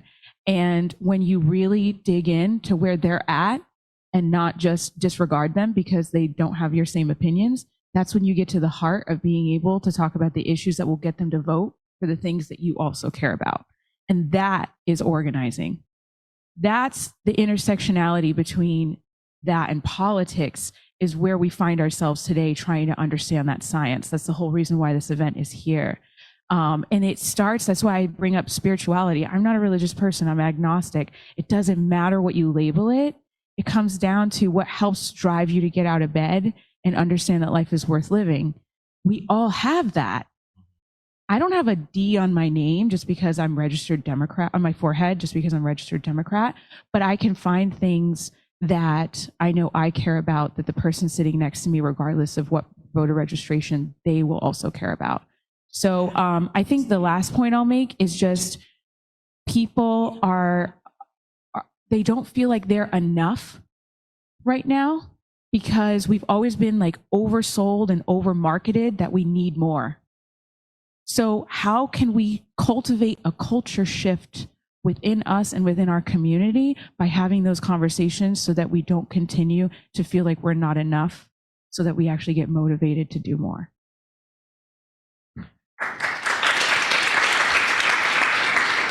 All right, folks, I know that I said that was going to be the last question, but you know, organizers, we get there late and then we leave there late. So I apologize for keeping you all hostage, but this is just a few couple minutes and then we can break for lunch. This is going to be really quick. but for Lee and this young lady here.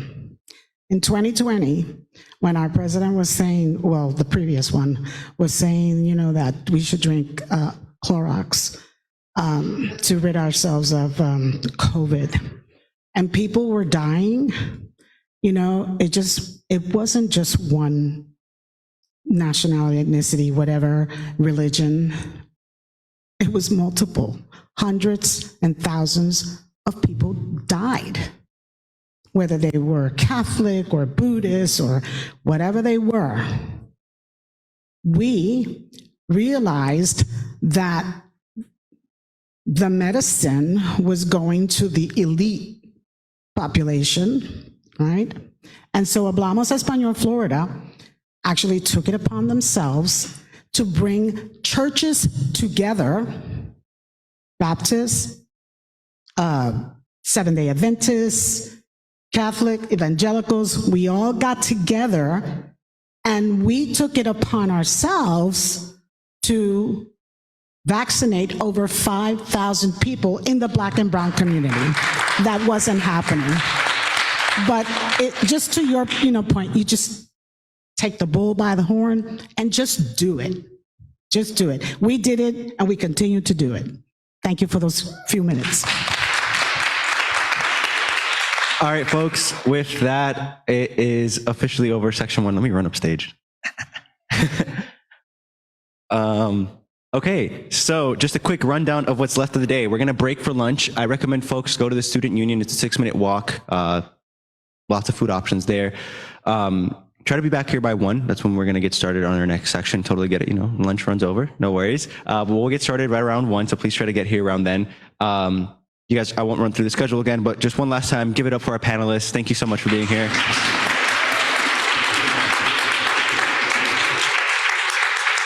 And Tom, who is there somewhere.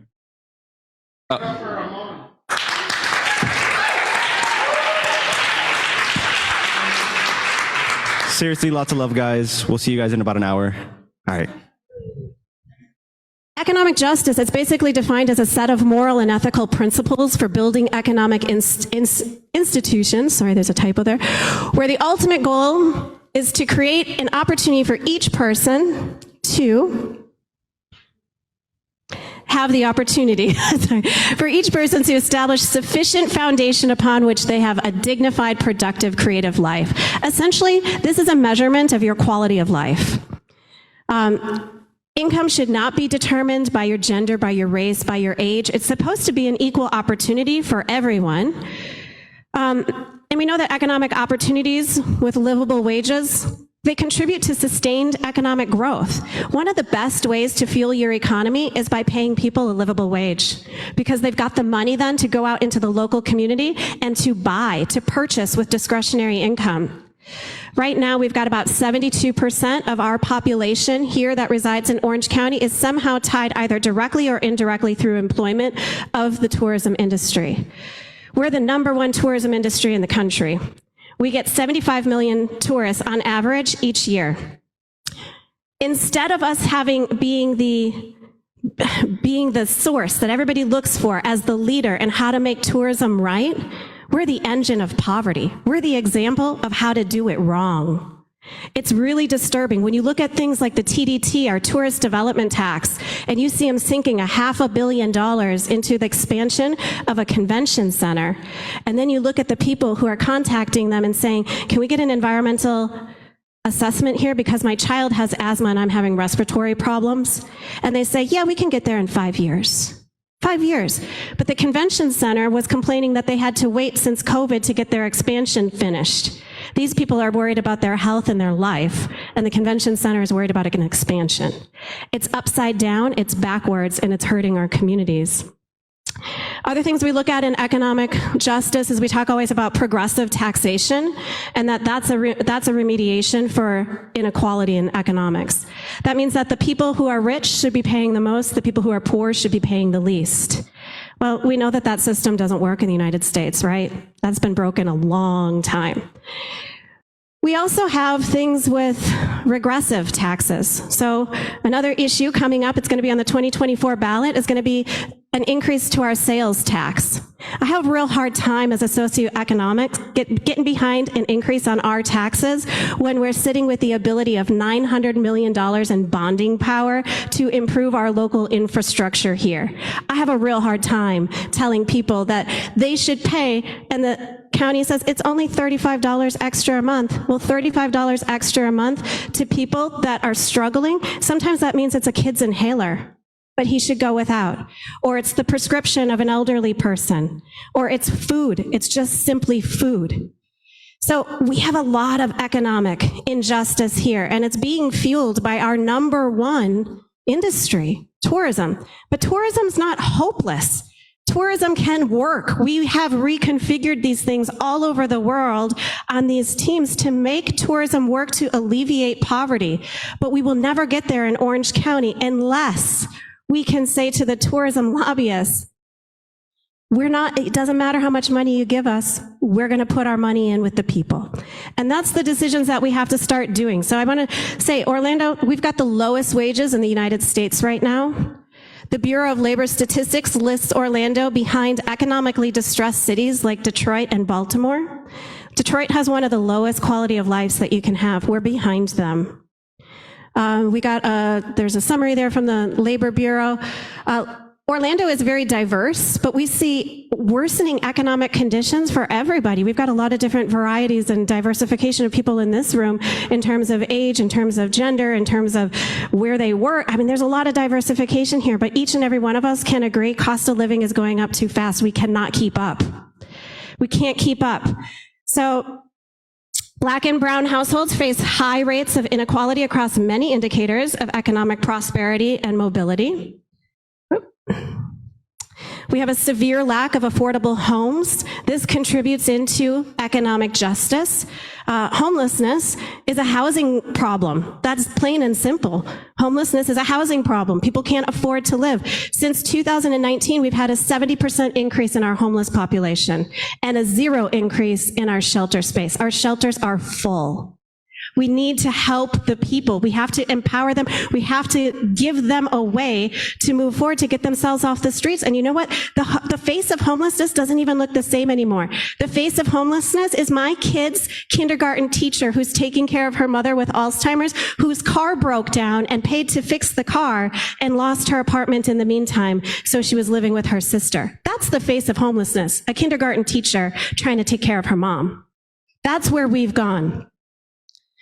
Our soaring rents, we've got an average increase of 35% since March 2020. We've got gentrification happening in our historic neighborhoods where the people who live there, grow there, work there, invest in that community, they're being pushed out. They're being pushed out by rich developers, and they've got nowhere to go because rent is too high, houses are too expensive, and there's nothing affordable in the middle for them to get into. We have a local economy that's built off of service employees earning poor wages. I'll tell you it was so upsetting to me. I just sat in a meeting yesterday where I was listening to tourism industry people tell me that the direction Orlando needs to go is into a tourism robotic destination, meaning that when you get here, people don't serve you. And my response was, you have been building this for 30 years, labor employees. Are you going to tell the housekeeper that she needs to go build a robot? What will all of these people do? Where will they be displaced? And the more people that are displaced, the more of a struggle that all of us endure together. So these are some of the issues with economic justice. Again, what does it have in common? Again, it's greed, it's corporate greed, corporate greed. So the way forward, what can you guys do? First of all, yes, we can change these environmental, labor, and economic injustices. This is all in you guys. We heard Lee Perry say before, you got to look inside yourself and see what you're able to do. We must, okay? It's impacting all of our quality of lives, but mostly it's impacting our vulnerable population, and our community needs help. To overcome environmental, labor, and economic injustices, we got to stand together. We heard that in the earlier panel. Stop fighting amongst ourselves. Get behind a candidate, and let's march forward. We have to stand up for this. We must demand more of our local leaders. A lot of these issues up here, these aren't your state and Senate and congressmen. Nope, this is not your president of the United States. These are your county commissioners that are making these decisions that are hurting the quality of your life. Local politics matter, and you need to show up at the polls and vote. Amen. Lastly, I just want you to remember, we're the #1 tourism destination. Tourism is anchored to all of the injustices that we just discussed.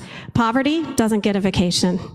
So, like the 75 million tourists that all of them are serving day in, day out, they're struggling to pay their bills. I have a quote up there I teach all of my students. If you want to understand how to fix a problem in the world, you have to ask who is profiting with the problem, not who is suffering from it. Because that's our source and that's our root of the problem, right there. And we need to address it locally as a community, as individuals, and we need to stand up and demand better. Thank you.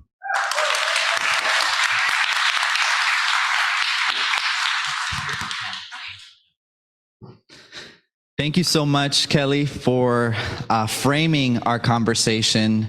I'm super excited to get this panel started. I'd like to invite our panelists up to the stage now. And while they're doing that, just a couple comments. So, Kelly, you focused on using local advocacy to highlight, what's going wrong, the changes that should be made.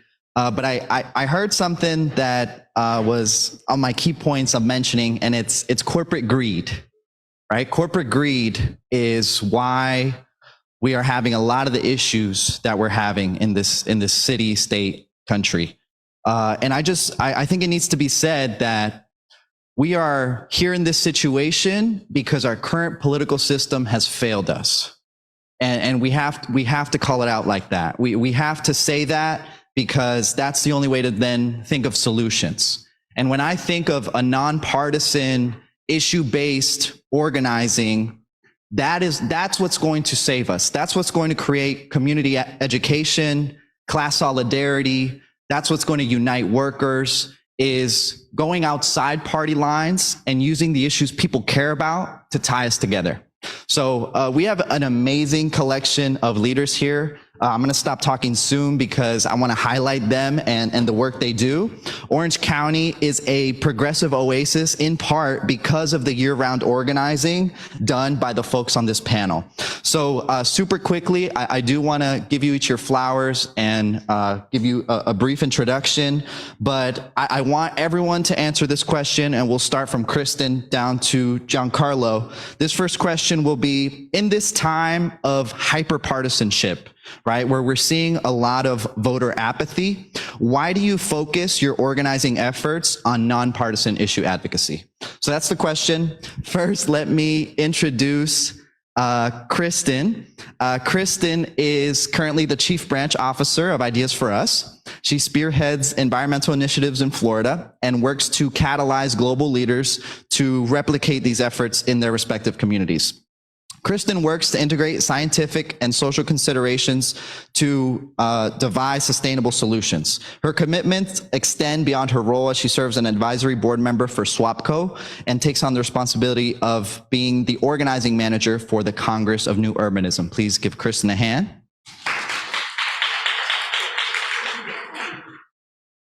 Next, we have Mike Coco.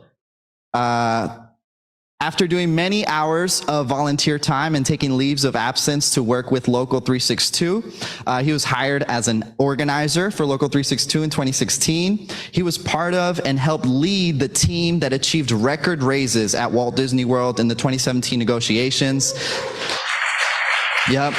That brought the starting wages from $10 to $15 an hour. And again in 2022, when they achieved getting wages to raise them another $5.50 an hour. Mike is now the Director of New Organizing at Local 362, where he and his team focus on bringing the dignity and respect to food service workers in and around Central Florida and beyond. Mike, thank you for being here. Next, we have Mel Saucedo. Mel is a proud first-generation Mexican-American. In 2023, she earned a Bachelor of Arts in Poli-Sci with a minor in legal studies and a certificate in politics of race, ethnicity, gender, and identity from UCF. Today, she is Poder Latinx's Florida Economic Justice Organizer, and she centers her advocacy around policies that prioritize care and compassion, specifically paid family, medical leave, and affordable childcare. Give Mel a hand, please. And last but not least, we have Giancarlo Rodriguez. Giancarlo is a senior at the University of Florida and the hub coordinator of Sunrise Movement Orlando, a youth-led national organization working for climate justice and a Green New Deal. Raised in Orlando and son of Ecuadorian and Dominican immigrants, Giancarlo hopes to continue fighting for a better Orlando. I'm going to pass you guys these mics. And if we could start down there. I have one. Awesome. Thank you so much. It's such an honor and privilege to be up here with these amazing organizers and to be in this room with all of you. So I, again, work with Ideas for Us. We are a global environmental nonprofit focusing on environmental action. And I'll answer this question with that in mind, because the environment is our home. You all know this, and it should not ever have been a partisan issue. This is about ecosystem services. When you want to talk about and put a dollar amount on it, this is a multi-billion-dollar industry internationally that we get for free. And more than that, this is the intrinsic value of nature that we take for granted when we walk outside and we see all this lush beauty. And so when you're organizing around something like the environment, this is actually the most perfect opportunity to get people from different viewpoints in the same room around the same issue, because we all want to breathe clean air. We all want to drink clean water. And so this is actually the most perfect opportunity to organize around a unified cause. And so, you know, to really answer this, it's all about being open and being willing to be in the same room as other people that you might disagree with to work for the same mission, which is protecting our home and protecting the lives of the people that live here. So, yeah, just organize in partnerships. And that's what I'm so excited to be here about, and hopefully develop new partnerships with all of you here today. Hi, everybody. This is kind of cool for me because I'm a Disney cast member, right? I've 18 years I've been a Walt Disney World cast member, now working for the union. I didn't get to go to college. So getting to be here at UCF and sitting on the stage and talking to all of you is very surreal for me. I never thought I'd be able to do a college or anything like that. And so to be here at a college talking is really, really cool.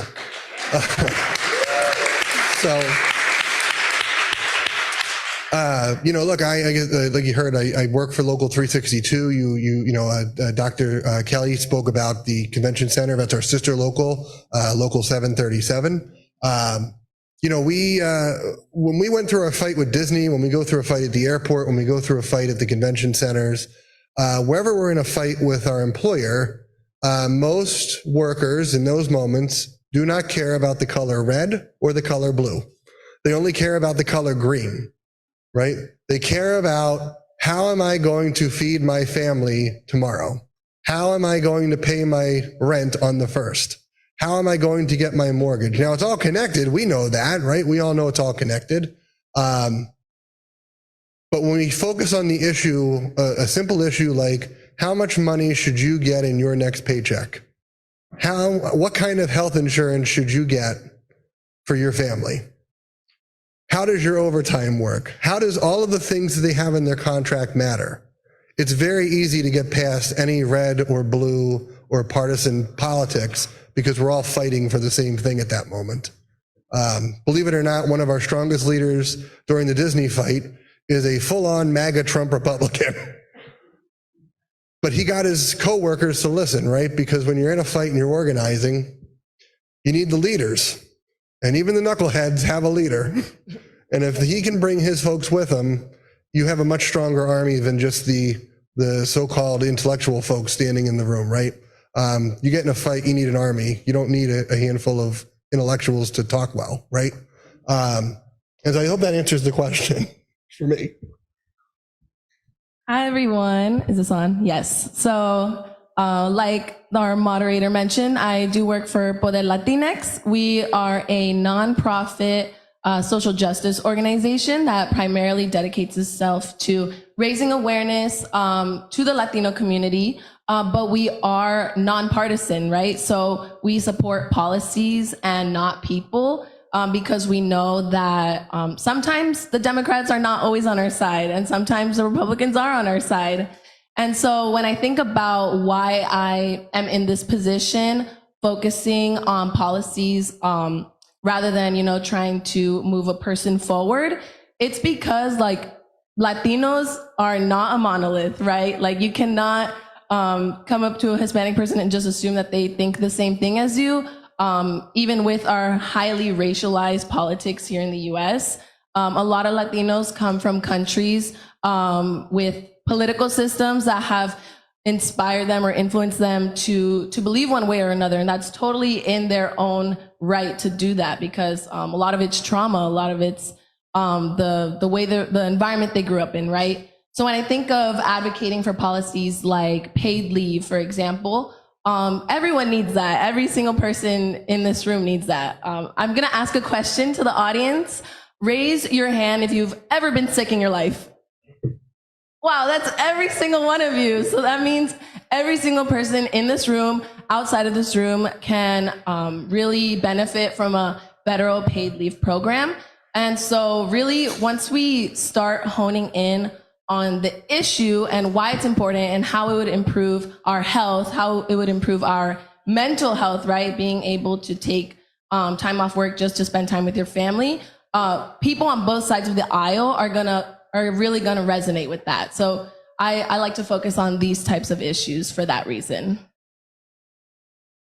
Hello, everybody. Super excited to be here and talk to you again. Like Gabriela said, I'm Giancarlo with Sunrise Movement Orlando, which is a climate justice organization fighting for the Green New Deal, and actually a fairly new organization here in Orlando. And so one of the reasons that me and my friends started Sunrise Movement was because we kind of didn't see ourselves in a space. We kind of saw the failings of like politicians in the Democratic Party and the Republican Party, and we didn't see ourselves in that.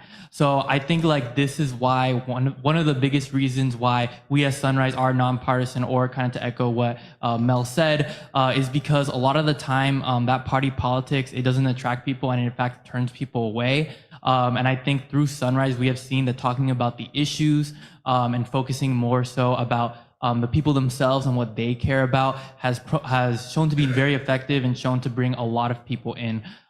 So we definitely want to continue that work. When it comes to the climate crisis, it can seem like a super big and vague issue, kind of like Dr. Nash had the hierarchy of needs and had climate change on the top, where it's kind of like an issue that not a lot of people are thinking of. But I think on Sunrise, a lot of people, like the way Sunrise talks about climate change, I think is very effective, because we look at it through an intersectional lens, and we bring it to housing, we bring it to transportation, and I think that is very effective in bringing a lot of people in.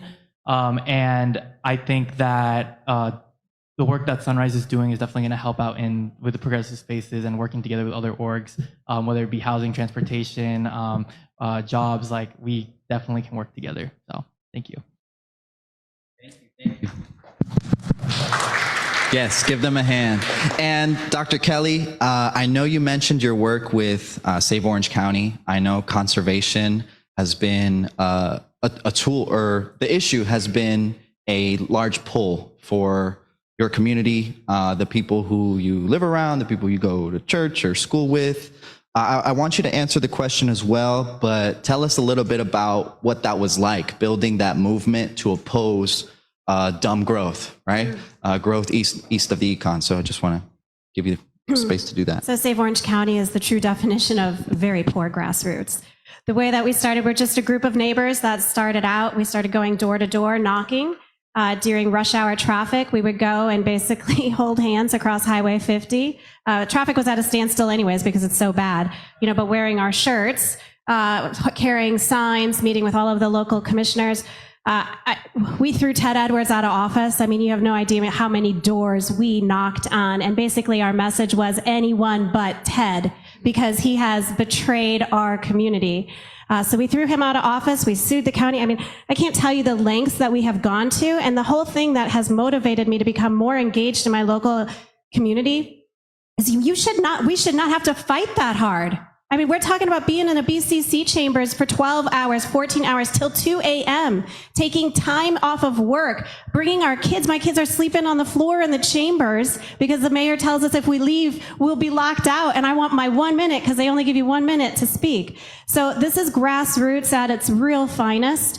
And it's people that regardless of Democrat, Republican, NPA, it does not matter. We stood together, and it's been more than a decade that we still stand firm. And so far, we have held the line at the Econ River, and we have saved a lot of money and taxpayers' money doing it. And we've also prevented a lot of environmental destruction from occurring. So that was our story with I Save Orange. Yeah, and I think what the lesson we learned from Save Orange County and these local groups taking action is that when you are organizing around an issue that people care about, it leads to results, right? So we have conservation wins when it comes to split oak, when it comes to Sustany. You mentioned the wetlands ordinance. I know a tree ordinance also passed. This question is for Kelly, Giancarlo, and Kristen. And then after we'll move on to some economic justice topics. But please elaborate, no more than 2 to 3 minutes. How do we build upon these wins? And what's the next frontier as far as fighting for environmental justice here in Orange County?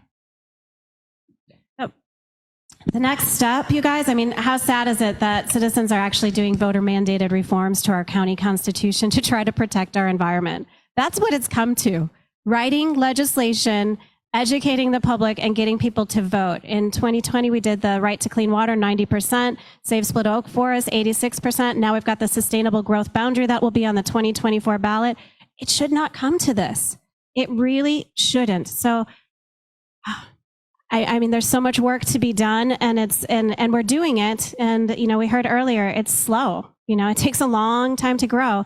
And money talks. And when it's grassroots and it's citizens, we do not have the deep pockets that, you know, the corporations do. So it's tough. But if you just keep fighting, we do make a difference. Yeah, so kind of wanting to touch on Kelly's point, I think that considering that, like, you know, corporations and the rich and powerful, you know, they have the money, they have the resources, we have each other. So I really think when it comes to these local issues, it's going to take all of our organizations coming together, climate and other organizations, right? We at Sunrise Orlando, we've been doing a lot of work with Orlando YIMBY, with actually a housing organization, and we've seen that there's a lot of overlap. And a lot of people who are pro climate change are also pro housing, and vice versa. So I think that when it comes to the future of Orange County, it's going to be building those strong coalitions and making sure not to neglect certain groups or certain people because they might have different focuses or they might think differently on different subjects. So it's going to be that coalition building. Yeah, and just to expand upon that a little bit, you know, people feel really helpless when it comes to the environment, and for a good reason. And I think that that is probably the biggest challenge that we're facing. And so what we're trying to do is really just inspire people by kind of giving it to them and asking communities like, hey, what is your challenge and how can we work with you to create a solution and implement that solution? And literally starting grassroots as just planting flowers all the way up to creating like green workforce job training opportunities that are free to communities. So, you know, kind of really making sure that people know that all these issues do affect them and that they actually have the opportunity to do something about them. And how they do something about them is by working with organizations like you all. Like you all are creating these opportunities, which is so essential. So it's really about like getting the word out and like working together to share each other's information and to share this with the public so that they know what they can do to take action, because it's working. Like we've had some really big wins and it's because of all of you in this room doing what you're doing. And so letting people know about that and how they can get involved, and starting from everywhere from coming out to a pollinator planting to going to these meetings and getting their voice heard, it all matters. And they need to know that they matter and everything that they do does make a big difference. Yeah, thank you both. Thank you both for touching on our theme, which is, I didn't even say it at the beginning, but the theme of this talk is how can issue-based organizing foster interconnectedness between communities for our overall health and prosperity. And y'all, we cannot afford to leave anyone out, right? If someone is interested, if someone's working in an adjacent issue, it's important to bring them in. And I know you all know that. This next question is for Giancarlo. Giancarlo, you are a youth leader, someone that young people look up to for guidance and also just for like, what the hell do we do in these trying times, right? But a lot of your work can't be done without community mobilization. So how do you get a student who is, trying to do good in school, trying to keep up with their chores, just has everything on their mind except the impending climate crisis? How do you get them to show up, to become part of the movement, to attend BCC meetings? How do you mobilize young people to action? So I want to talk a bit about what Dr. Nash talked about earlier, because I feel like it really does connect to this topic. So a lot of young people, and I will say myself included, for a long time, I was an NPA, and I still am very critical of the Democratic Party, and both parties actually. But I think a lot of people were in my position when I first got into politics, very disdain towards both political parties, and that kind of made them not want to be involved, right? So I think that a lot of young people are in that place, and especially, with social media and access to our phone, we have access to a lot of information. So it was me growing up, I got all the information. I got the information the Democrats are doing this bad, the Republicans are doing this bad. And that was good in the sense that I was informed, but it also kind of made me not want to get involved. So I was they're both bad. And obviously it's more complicated than that.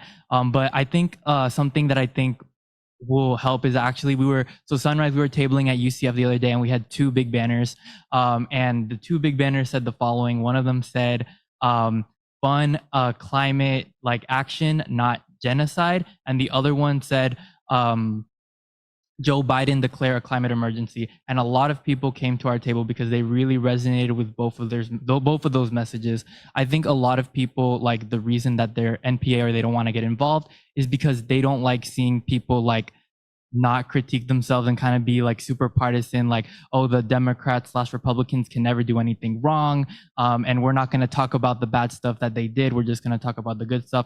I think a lot of people, they see that as dishonest. And so a lot of people who are very critical of Joe Biden were hey, I saw your sign, I'm not a big fan of Joe Biden, tell me what you guys are about. And they gave us that space to talk about that. And then also the Palestinian cause, of course, that's something on the minds of a lot of young people right now. We see this genocide live stream on our phone every single day. And so I think that meeting people where they're at, what are they concerned about, is super important. And I think it might be it's harder for the Democratic Party, I guess, to do those things from what I've seen. So I think that's why Sunrise is important to me, because we're more willing to critique the Democratic Party. We're more willing to talk about issues that they might not want to touch on. And those are the kinds of issues that will bring people in and make people want to keep fighting for change. But yeah. And I do want to reference Dr. Nash's point again that, Gen Z being MPA, we have Black and Hispanic populations that are not feeling the impulse, the urgency to go vote for whatever reason. There are many reasons, but I do want to segue into a question for Kristen, and it's about party politics. Someone mentioned in the first panel, no one's coming to save us, right? So what happens when party politics fail and we're trying to organize our communities around issues? Well, what happens is that you start listening to the communities on what they need, and you start finding out that, wow, there are a lot of gaps between what a person, is actually surviving on and their needs. And so a goal of an organization like Kristen's is to create more sustainable communities, create a community that has resiliency, that can feed itself, that can employ itself. And so, Kristen, I want to let you, go off about everything that Ideas for Us does. You do an amazing job in making Orange County more resilient. Please let us know milestones, challenges, what you have on the radar for 2024. Thank you. I'll go off. So what I'm so proud about Ideas for Us is that we truly do give the power to the communities that we're working in. So how our model works is we go into different communities and have roundtable discussions, a lot like this here, and we bring in experts on topics to learn about these issues. We learn about the issues as a community, and then we say, okay, what are we going to do about it? And we talk about it here in meetings like this, making sure to invite everybody And then we come up with solutions. But what's super unique about us is that we don't stop there. We take those solutions and we turn them into action projects. And those action projects are open to the community to come into. So every single step of the way, from creating the idea to learning about it, to creating the solution and to doing the solution, we are involving communities and all of that, and partnerships, and working with all different organizations. And so what that looks like is very specific solutions to each community. And we do that here in Orlando, but I also have the privilege of fundraising and organizing this internationally with our international branches. So we have leaders in Uganda, Liberia, Rwanda, Pakistan, Nepal, Bolivia, and more doing that same community organizing. And that's what's so cool, is when you give people the opportunity to talk, they do understand that they do have power, and then they will work with you to create those solutions. It's really empowering, and people do care when you let them know that they have the opportunity to do something about it. But what's also cool is that these solutions often look very similar, whether we're talking about here in Orlando or we're talking about Uganda. Like, we're doing tree planting projects in communities. We're planting fruit trees in rural areas. And here, often what it looks like is, community garden projects in affordable housing facilities, free green workforce training programs. I do a lot of clothing swaps because I hate fast fashion, talking to the community and saying, all right, what issues do you care about? All right, let's do events on it. A lot of resiliency programs for our shorelines. I do planting dunes and mangroves, and literally, again, grassroots, planting plants to do this work for us, and involving everybody in the process is so key, because not only are we, sequestering carbon and cleaning our water, we're also inspiring people in the process, and it has made huge implications. And not just for here, we're seeing that on a global scale because of these organizers in each community. And so if we're all working on these issues on a community base, so much is getting done on a global scale. So local organizing is everything, local voting is everything. And that is what we're all about, is making people understand that it's not hopeless, because we're here working together, and a lot can come from that. Just in 3 years, we planted 80,000 trees, and that is a lot for a small nonprofit. So thank you. I'm really proud, and I want to invite everybody here to participate in that. We have a lot of different events, and I want to make more, and I want to collaborate based off of the circles that you all are in. I'm not in all the time, so I would love to know what issues you guys are hearing about that I don't get to hear about. So let's work together, let's collaborate, and make more happen. Kristen, great. And you mentioned working for a nonprofit, and obviously it comes with its advantages and disadvantages, right? When you have to keep that nonpartisan label on. I want to open this question up to Kristen and Mel. What are some of the most common limitations that you find at your nonprofit when it comes to trying to spread your message, do issue advocacy? I know resources is a big one, but if you can if you can give people who have never worked in a nonprofit insight into why it's so hard, why it's so grassroots and just the hustle required, I think that'd be helpful for the audience. So can we start with Mel?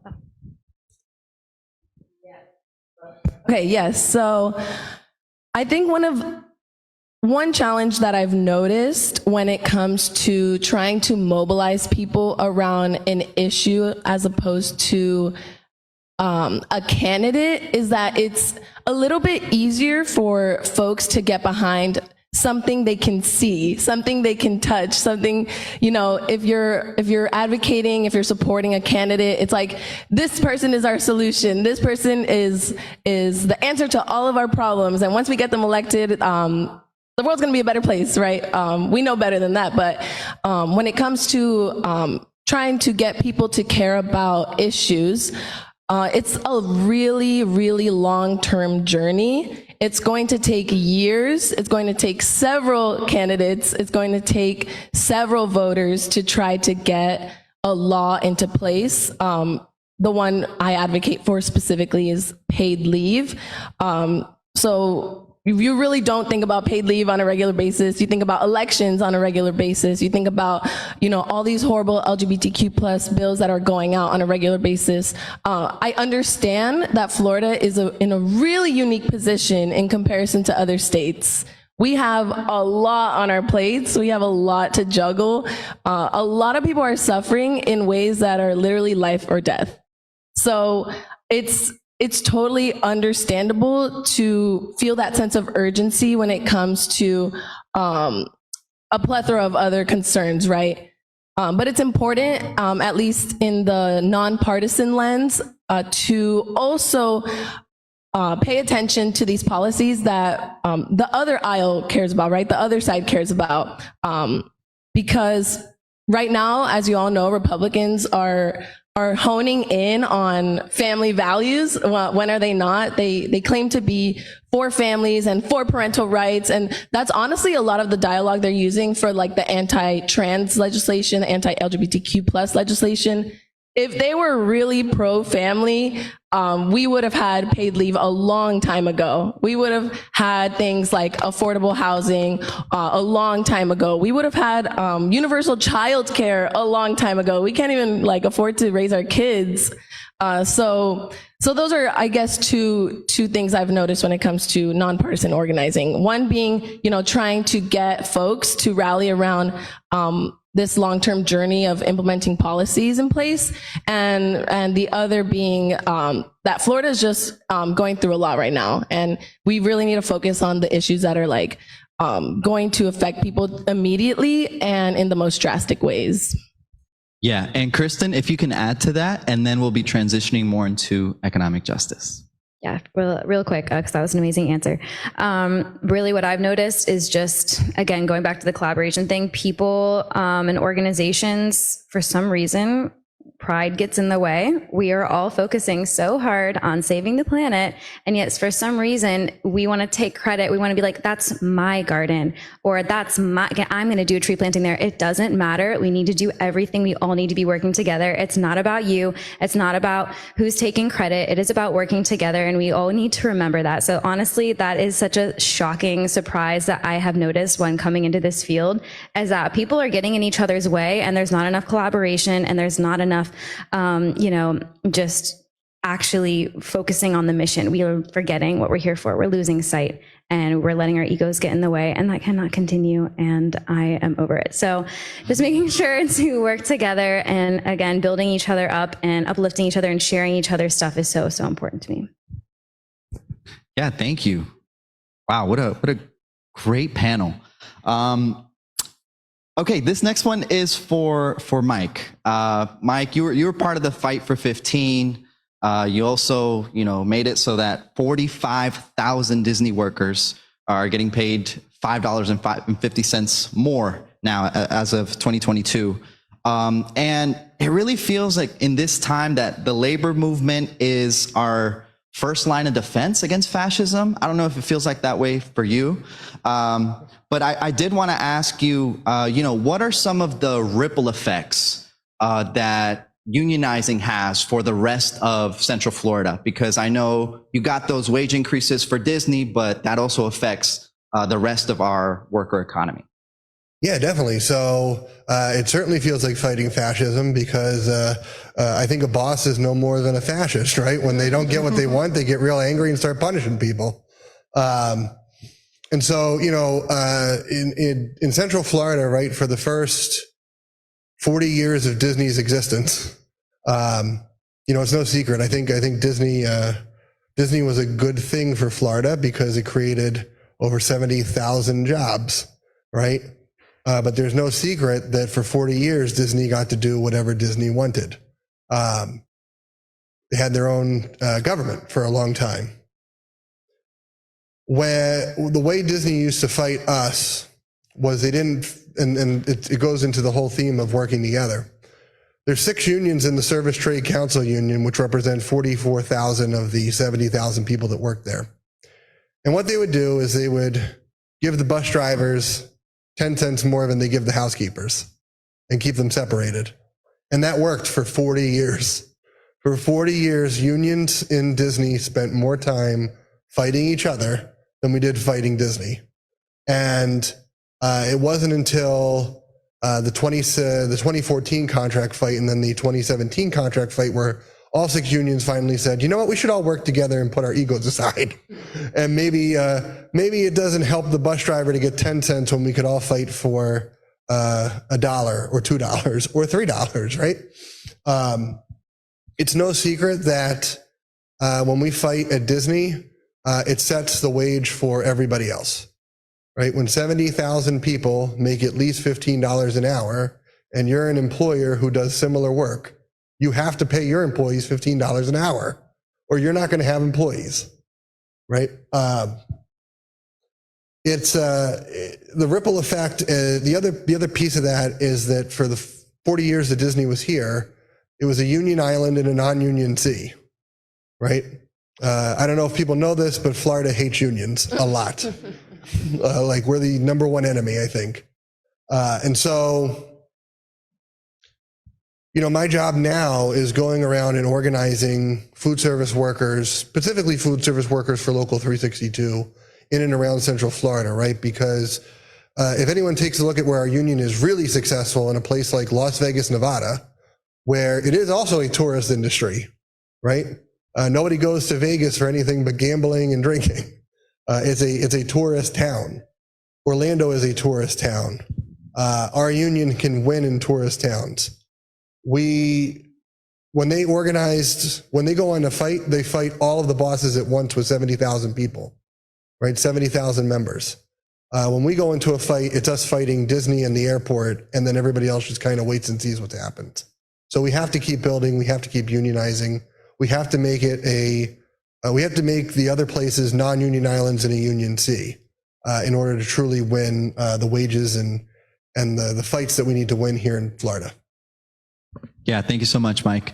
And one of those fights is definitely the fight for paid leave and affordable childcare. If you guys didn't know, or maybe I'm stealing this info, this fun fact from Mel. If you didn't know, there are too many people in Florida, I don't know the exact number, who spend as much as they spend on rent on childcare, or 30% of their income.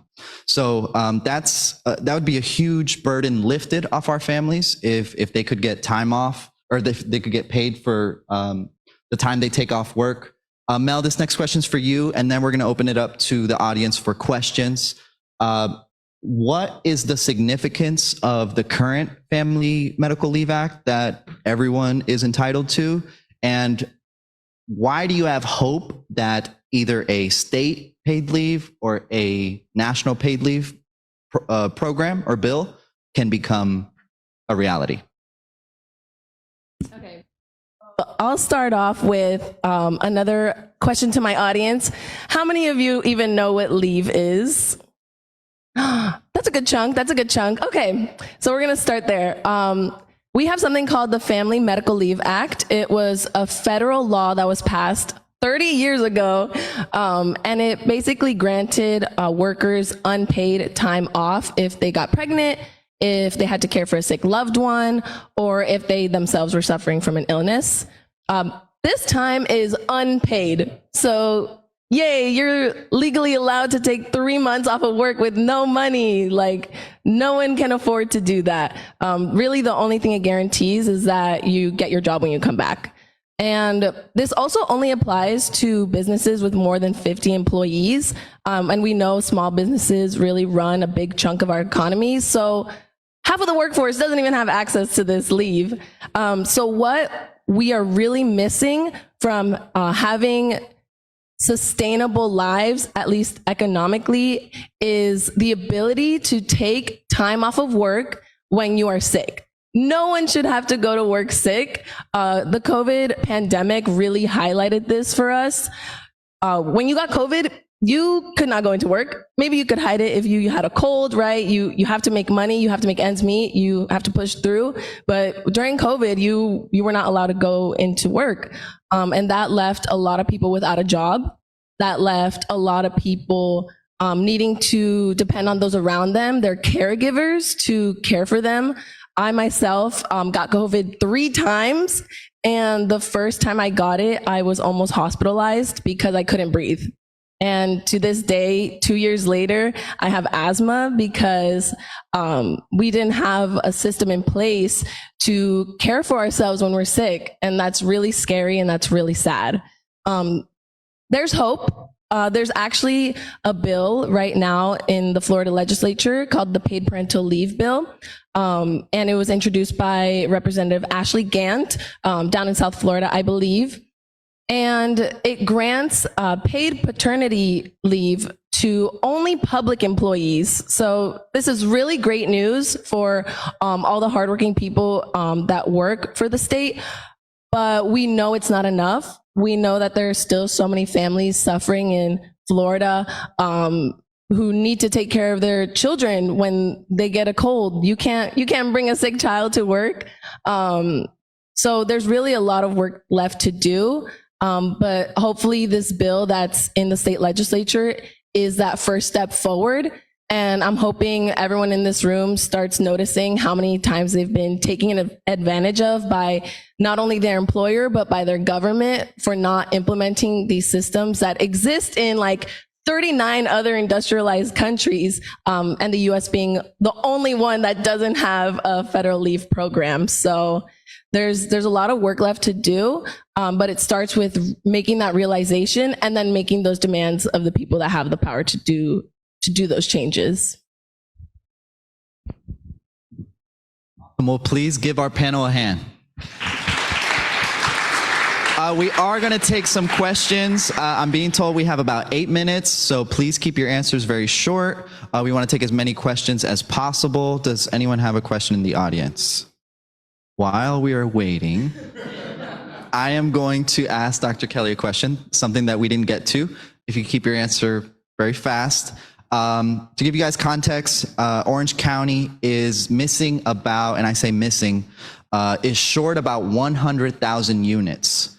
And every day there are people moving to Orange County. I don't have the numbers, but we are very rapidly growing. And so, Dr. Kelly, I just want you to give us a quick snapshot. What is needed in Orange County? Like, what is needed for Orange County to be successful going forward, thinking about the next 30 years? I have this one. What we need to be successful immediately right now is we've got to get people sitting in the commissioner seats in our local county level that are putting people's needs first before corporate greed. They should not be running a campaign while sitting in their chair wondering about how they're going to get their next donation for the next office that they run for. Their job is to be representing the people, to be looking at the people's needs, and to be finding solutions to overcome all of the struggles that so many people are facing. So right now we need elected officials that they're not running to get reelected. They're running to make a difference. That's what we need. And in the next 30 years, if we don't do it, we're in real trouble. We're going to see a decrease in the quality of our life in Orange County because we do not have enough housing that is affordable.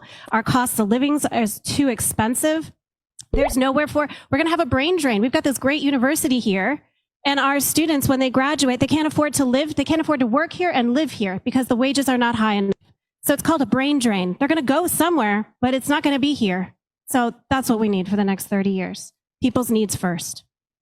So I was wondering, obviously, the environmental impact is, super, concerning for things like, what you were talking about with the convention center and other things. So what I'm wondering is how in Orange County, and I'm not super familiar with the terrain of the county, but I'm wondering how can we build green jobs in Orange County that can help compensate for the lack of jobs that that can that prioritizing environmental safety, that's a must, but that can also lead to a lack of job development. So how can we do green? Sammy, how can you do Sammy, green can you hear job? me? Yeah. Okay, sorry. Your audio is only coming out of a small headphone. If you could make your question just super brief, like 30 seconds, because we're kind of over time. We're going to ask some more people to speak. Go ahead and ask your question. Give me a second. I'm going to put the microphone up to the headphones and go ahead and speak. Okay, I'm sorry. What kind of green jobs can be brought to Orange County? you guys hear that? What kind of green jobs can be brought to Orange County? Thanks, Sammy. Testing. Okay. Just really quick. Last year we got an appropriations bill from the Florida Department of Agriculture Consumer Services to support green jobs in like green sustainable agriculture. So we did a ton of sustainable agriculture programming here in Orlando, in Miami, and in Tampa. So the government was supporting that, and we're hoping to get IRA funds to continue that. So we're doing that in schools and in colleges, and it's open to the public. So it was a big agriculture focus, but in addition to that, we also did solar workforce training. So it was completely free. Anyone can participate. We worked with 15 light years to create a curriculum, and anyone who wanted to can sign up and get certifications in these different topics just to kind of get people started. And we're hoping to kind of develop that and add some more, legitimacy to each certificate as well, because this should be, free, and it should be paid for by the people who are destroying our economy. So, we're trying to use the money from the corporations to do good and to kind of invest back into communities that need it. But to make it brief, from what I know, mostly agriculture and solar, renewable energy.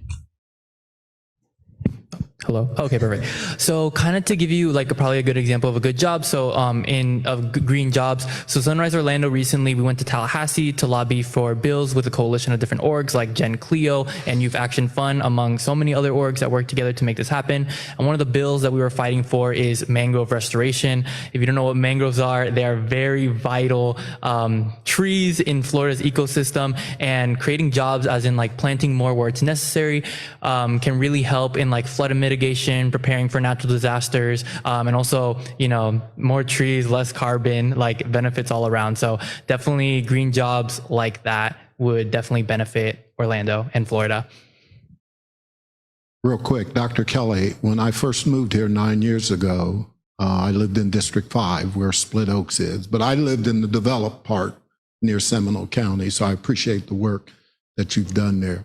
My question to you would be, in the 9 years I've been here, there have been more environmental victories on the east side as opposed to inner city neighborhoods that you refer to. Why is that the case? So the east side, we have Save Orange County that's really anchored out there. And they've been a group that's been fighting for 13 years now together. So we know each other. We're at each other's houses all the time. It's become part of the east side culture to fight back. When we send out emails, people show up, for it. So it's part of our culture. The challenge when we look at the inner urban core areas, what's so hard is that in order to fight these things, you got to be able to take time off of work, and you got to be able to go sit there and wait. You have to be able to make meetings with commissioners, and the system is structured in a way that it's not facilitating the ability of the community to participate in the local governance, shared governance, and vision of growth. And I believe it's deliberate. At those meetings happening at 9 a.m. and 2 p.m. during the day, when people are at work, why are they not happening at 5 p.m., 6 p.m. at night or on the weekends when people can go? It's deliberate. That's my thought. Okay, I think that is all for our panel. Thank you so much. Great job. Take a bow, please. Take a bow. You guys are going to get a 5-minute break, I'm being told. 5-minute break, and then we're chugging along with the next panel, right? There we go. There we go. Hey, how's it going, everybody? Good, good, good. Hey, so I know that this one's about bridging the divide, like talking about us as progressives, talking to people across the aisle, or even like just kind of like halfway across the aisle. But I'm not going to say what to say to people. I'm just going to say how we say it. It's going to be more of like an inside type of thing we're doing. Can everybody say inside? Inside? So inside. I have a quick question. All right. So if I were to give you guys a puzzle, right? And it had like 1,000 pieces, and I gave you until tomorrow to complete it. Under which of these 3 emotional conditions do you think you'd be the most efficient at completing the puzzle? If you were like super sad, like Kyle Rittenhouse in court sad, or super angry, like Alex Jones angry, or super happy, like Pharrell 2013 happy, which one do you think you'd be like the most efficient at taking care of that puzzle? Pharrell level? I heard Alex Jones somewhere. No Pharrell? All right, yeah, I think it'd be the super happy one. Like if you were sad about getting a puzzle, like, oh no, I don't want to do a puzzle. Or if you're angry, like, I don't want to do this puzzle. Versus like, oh man, I want to do this puzzle today. Then I feel like you take care of the puzzle the most efficiently out of those three options. All right, so yeah, howdy, my name's Taj, lifelong Orlando resident. I've been going around canvassing for a long time. I've been doing like kind of grassroots protesting for a long time as well. That's me in 2020. Do you know the person that's right next to me though? The girl in the red shirt? Yep, that's gun girl Caitlin Bennett. That's me talking to a few of her followers. It's a picture of that. That was a while ago.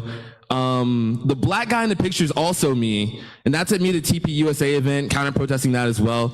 And the cool thing about counter protesting events like that with like really extreme figures, especially with like neo-Nazis and Caitlin Bennett and whatnot, like after you break the ice, you can talk to their followers pretty easily, and a lot of their followers don't really know counter arguments to like their thought processes, right? They've never heard a good argument for pro-choice. They've never had a good argument to like have police reform before until you bring it to them face to face, and then they're like, whoa, like you're not gonna make them like progressive leaders. They're not gonna become Nelson Mandela overnight, but they're gonna get a little bit further away from the extremes that they were headed towards. All right. So back to the puzzle, right? I think that a conversation is very similar to a puzzle in a way, metaphorically, not physically. You can't touch a conversation. You can touch a puzzle. But it involves like cooperation, it involves problem solving, logical structures, active engagement, as well as humility to the objective. There's going to be like a picture there. There's going to be an objective reality. Everyone has their own view of that, but you will be kind of looking towards things that are like closer to objective reality. All right. So today I want to talk about something called power versus force. Can everybody say power? Power and force. Not like Darth Vader force.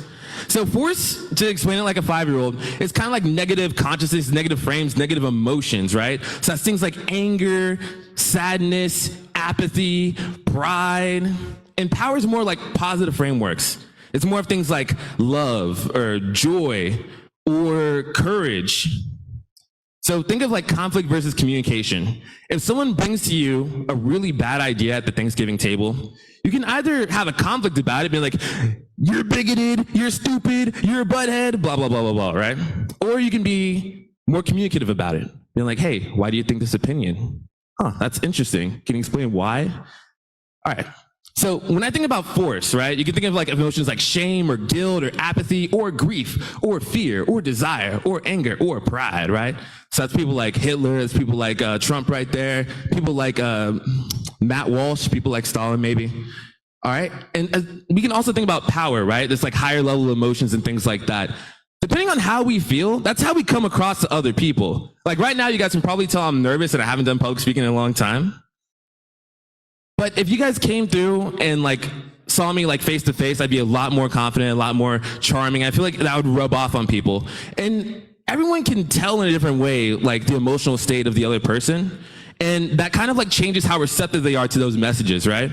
Like if someone came up to you and like spread an idea to you and they had like a lot of courage, a sense of neutrality. When I say neutrality, not like apathy neutrality, I mean like free from outcome. Being like, hey, I want to share this with you. You can choose to take this, choose to not do it. It's up to you. You have that power though. A feeling of willingness, of acceptance, of reason, of love, of joy, of peace, of enlightenment, just like Taylor Swift. All right, so the question is, where do you think you are among all of these emotions when we're going over power emotions versus like force emotions? You don't have to answer that at all, just like think internally. If someone said something really crazy to me in the car ride, how am I gonna take it? If I have a relative that says something really insane at the Thanksgiving table, how am I gonna react? How am I gonna show up to that relative? Because that is your relative, right? That's someone that was like probably like been around since you were a baby, remembers when you were a baby, someone that you love dearly. Is that love gonna be lost as soon as they say something stupid? I hope not. I hope not. So there are 3 ways that we can do things better. And way number 1 is we can't avoid it, we have to get good. So familiarity breeds confidence, not brings confidence. So becoming familiar with different topics will make you more confident and more competent when talking about your points and progressive views and talking points and standpoints, and kind of like bring those to other people. Way number 2 is to recognize your emotions. How do I feel? Can everybody say feel? Feel. How do you feel? So do you feel prideful? Do you feel anger? Do you feel fear? Do you just not care and just feel complete apathy? Or do you feel courage to even talk about this? I misspelled courage. I said courage. Do you even feel courage to even talk about this at the first part? Do you feel love of your fellow friend, your fellow community member? Do you feel neutrality as far as like freedom from outcome? When I say neutrality, as far as like, hey, I'm going to share this with you once again. And if you guys take it, no biggie. If you guys don't, no biggie. Do you feel the willingness to even stand up in the first place? All right, so the third way, and this is not an exhaustive list, there's way more than that. The third way is to recognize that everyone is your neighbor. The people inside of UCF, your fellow students, your neighbor. Your fellow county and city and state members, neighbor. Your fellow country members, people in Texas you've never met, you never will meet, are your neighbor. People in Indonesia. We're all neighbors on this planet, are we not? So once we start humanizing the other people that we're talking to, it becomes a lot easier to have these conversations. And I appreciate you guys for hearing me on in the first place. All right. Yep. Thank you.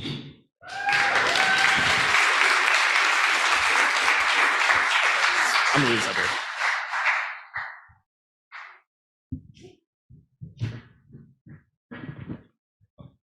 Awesome, awesome. Cool. So I also wanted to stipulate tragedy struck during this panel. We lost not only our moderator, he couldn't make it today, he was feeling under the weather, but another one of our co-hosts or keynote speakers that was supposed to present with Taj was also unable to make it. So we're getting through it. I usually don't like to be up here more than once, but I am because, you know, someone needs to moderate. With that being said, I want to re-invite Taj Johnson up here for our panel. So thank you, Taj.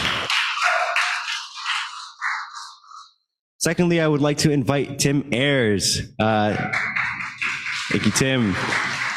I'll go ahead and read people's bios on their way up. Tim Ayers served as mayor and city commissioner of his hometown in Ohio from 1984 to 1990. He previously served as the legislative message clerk of the Ohio House of Representatives for the 113th and 114th General Assembly, and a small business manager for Nashville, Tennessee Chamber of Commerce. Tim Ayers also successfully wrote and obtained a $750,000 HUD grant. That's HUD grant to kickstart economic development activities in the historic neighborhood of Fisk University, Mary Medical College, and Tennessee State University in 2001. In his current capacity, Tim Ayers serves as the executive director of West Lakes Partnership, a resident-led housing restoration organization.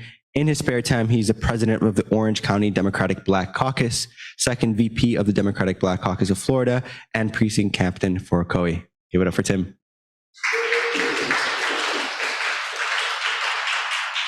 I would also like to invite up Seven Charleston. Woo! Seven is a former teacher, mentor, and organizer, and a lifelong resident of Pine Hills, Florida. He's also the executive director of Las Semillas, Time Bank, and Mutual Aid Collective, or as most people call them, the Seeds of Pine Hills. They are community defenders that center their focus on creating a thoroughly inclusive and responsive Pine Hills community through art, education, and mutual aid. They consist of 17 plus organizations, 5 local churches, 4 local schools, 4 apartment complexes, 2 community gardens, and 2 private businesses. Awesome. And another panelist I'd like to invite up is Felipe Souza Lazabelet. I think I pronounced that right. So Felipe is a seasoned community advocate with deep roots here in Central Florida. He leads a historic organization dedicated to immigrant support and social justice, managing a team to expand programs and funding. His background includes impactful roles in the city of Orlando's Office of Multicultural Affairs, where he championed LGBTQ+ and immigrant rights and managed recovery initiatives after the Pulse strategy. Drawing from his journey as a Brazilian immigrant and his involvement in significant advocacy campaigns like the Trail of Dreams, Felipe's work spans various leadership positions in social justice organizations, emphasizing strategic partnerships for collective liberation. His commitment extends beyond professional duties, actively contributing to community projects, including Orlando's World Pride 2026 bid and leadership roles in Florida Immigrant Coalition and One Orlando Alliance. All right, last but not least, my former boss, Congressman Maxwell Frost. Go ahead and sit down, Taj. All right. I feel like I shouldn't even have to give this introduction because I feel like we all know Congressman Frost, but I'll go ahead and give it anyways. Maxwell Alejandro Frost is the first Gen Z member of the U.S. House of Representatives for Central Florida, representing Florida House District 10, Florida Congressional District 10. He has been a dynamic force against gun violence since his teenage years. Galvanized by the Sandy Hook Elementary tragedy, his activism, rooted in his experience as an organizer and musician, has focused on rallying communities for gun reform and highlighting the urgency of addressing mass shootings, including those at Parkland and Pulse. In Congress, Congressman Frost serves on the committees on oversight and accountability and science, space, and technology, advocating for Floridian priorities like housing, healthcare, LGBTQ rights, and climate change.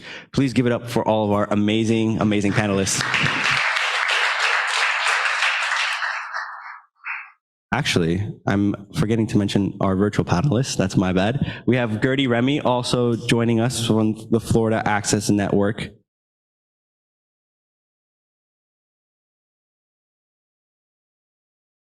Gertie, can you hear us? Yes, I can. All right.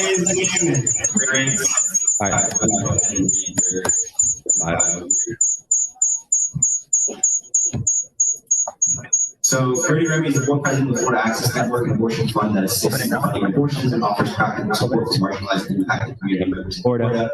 Gertie states that the quote, lack of money should not be a reason for forces to continue birth. Gertie is the chair of the healthcare and veterans committee for the Department of Police County, focusing communities lack healthcare imposition on people who have chosen or who have to choose between paying a household bill or medications for their well-being, as well as increasing prices of veterans who lack healthcare access without stigmatization for those suffering from addiction. She's the Democratic Caucus of Florida's State Campaign Chair, Board and Vice President of Florida Caucus. Their focus on progressification, sing and champion progressive elections. As a travel she worked in several states with money lately. She won in the hospitals, nursing skilled facilities, and pandemic. She is president of the Detox Nurse, working as a admissions nurse at a detox hospital. She states, quote, working as a detox nurse and being the face and person that are trying to seize as they're entering our hospital. The most vulnerable state, and at times against their will, makes this work so critical and their recovery so important and individualized. Please give it up for Remy, or for Gertie and our entire panel.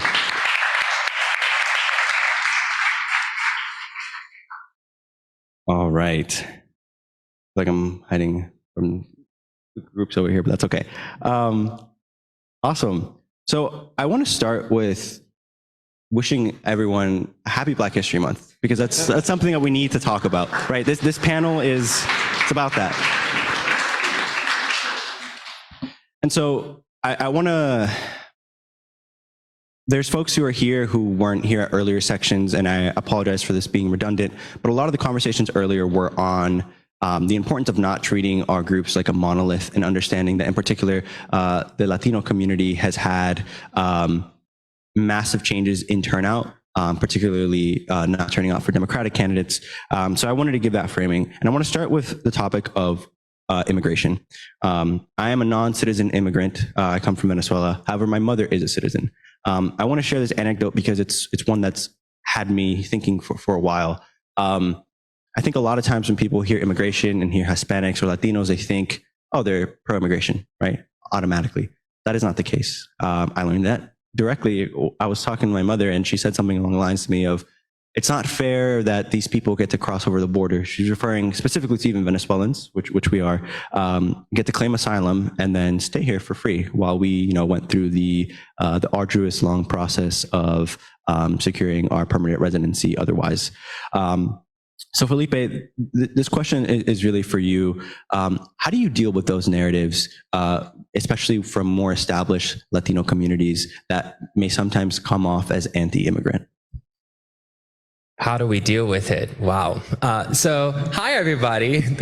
I'm Felipe. My pronouns are he and they. And I've been working on immigration for a pretty long time. That's been my advocacy. I walked from Miami to Washington, D.C. because of it. I mean, so much happened in my life because of the work that I did. And I was undocumented for 15 years of my life. And I can tell you that being an undocumented immigrant, it's I don't know if you remember or if you already have had one of those nightmares that there is a monster coming and you cannot move, and you just feel the presence in your dream, but you can't move. That is exactly what it feels like to be an undocumented immigrant in this country, especially in a state like Florida where anti-immigrant sentiment and legislation has passed, only seeking to dehumanize and demonize immigrants.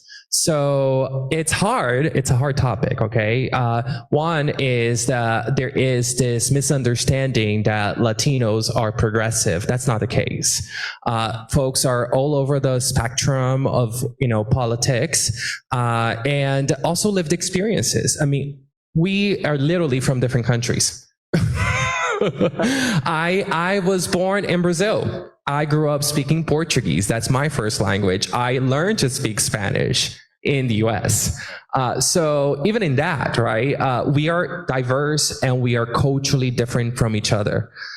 So how do we overcome it? How do we overcome when communities are getting split up or pinned against each other, even when they have a common destiny towards liberation together?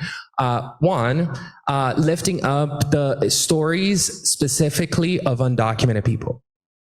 The lived experience of people must be at the forefront of what we do.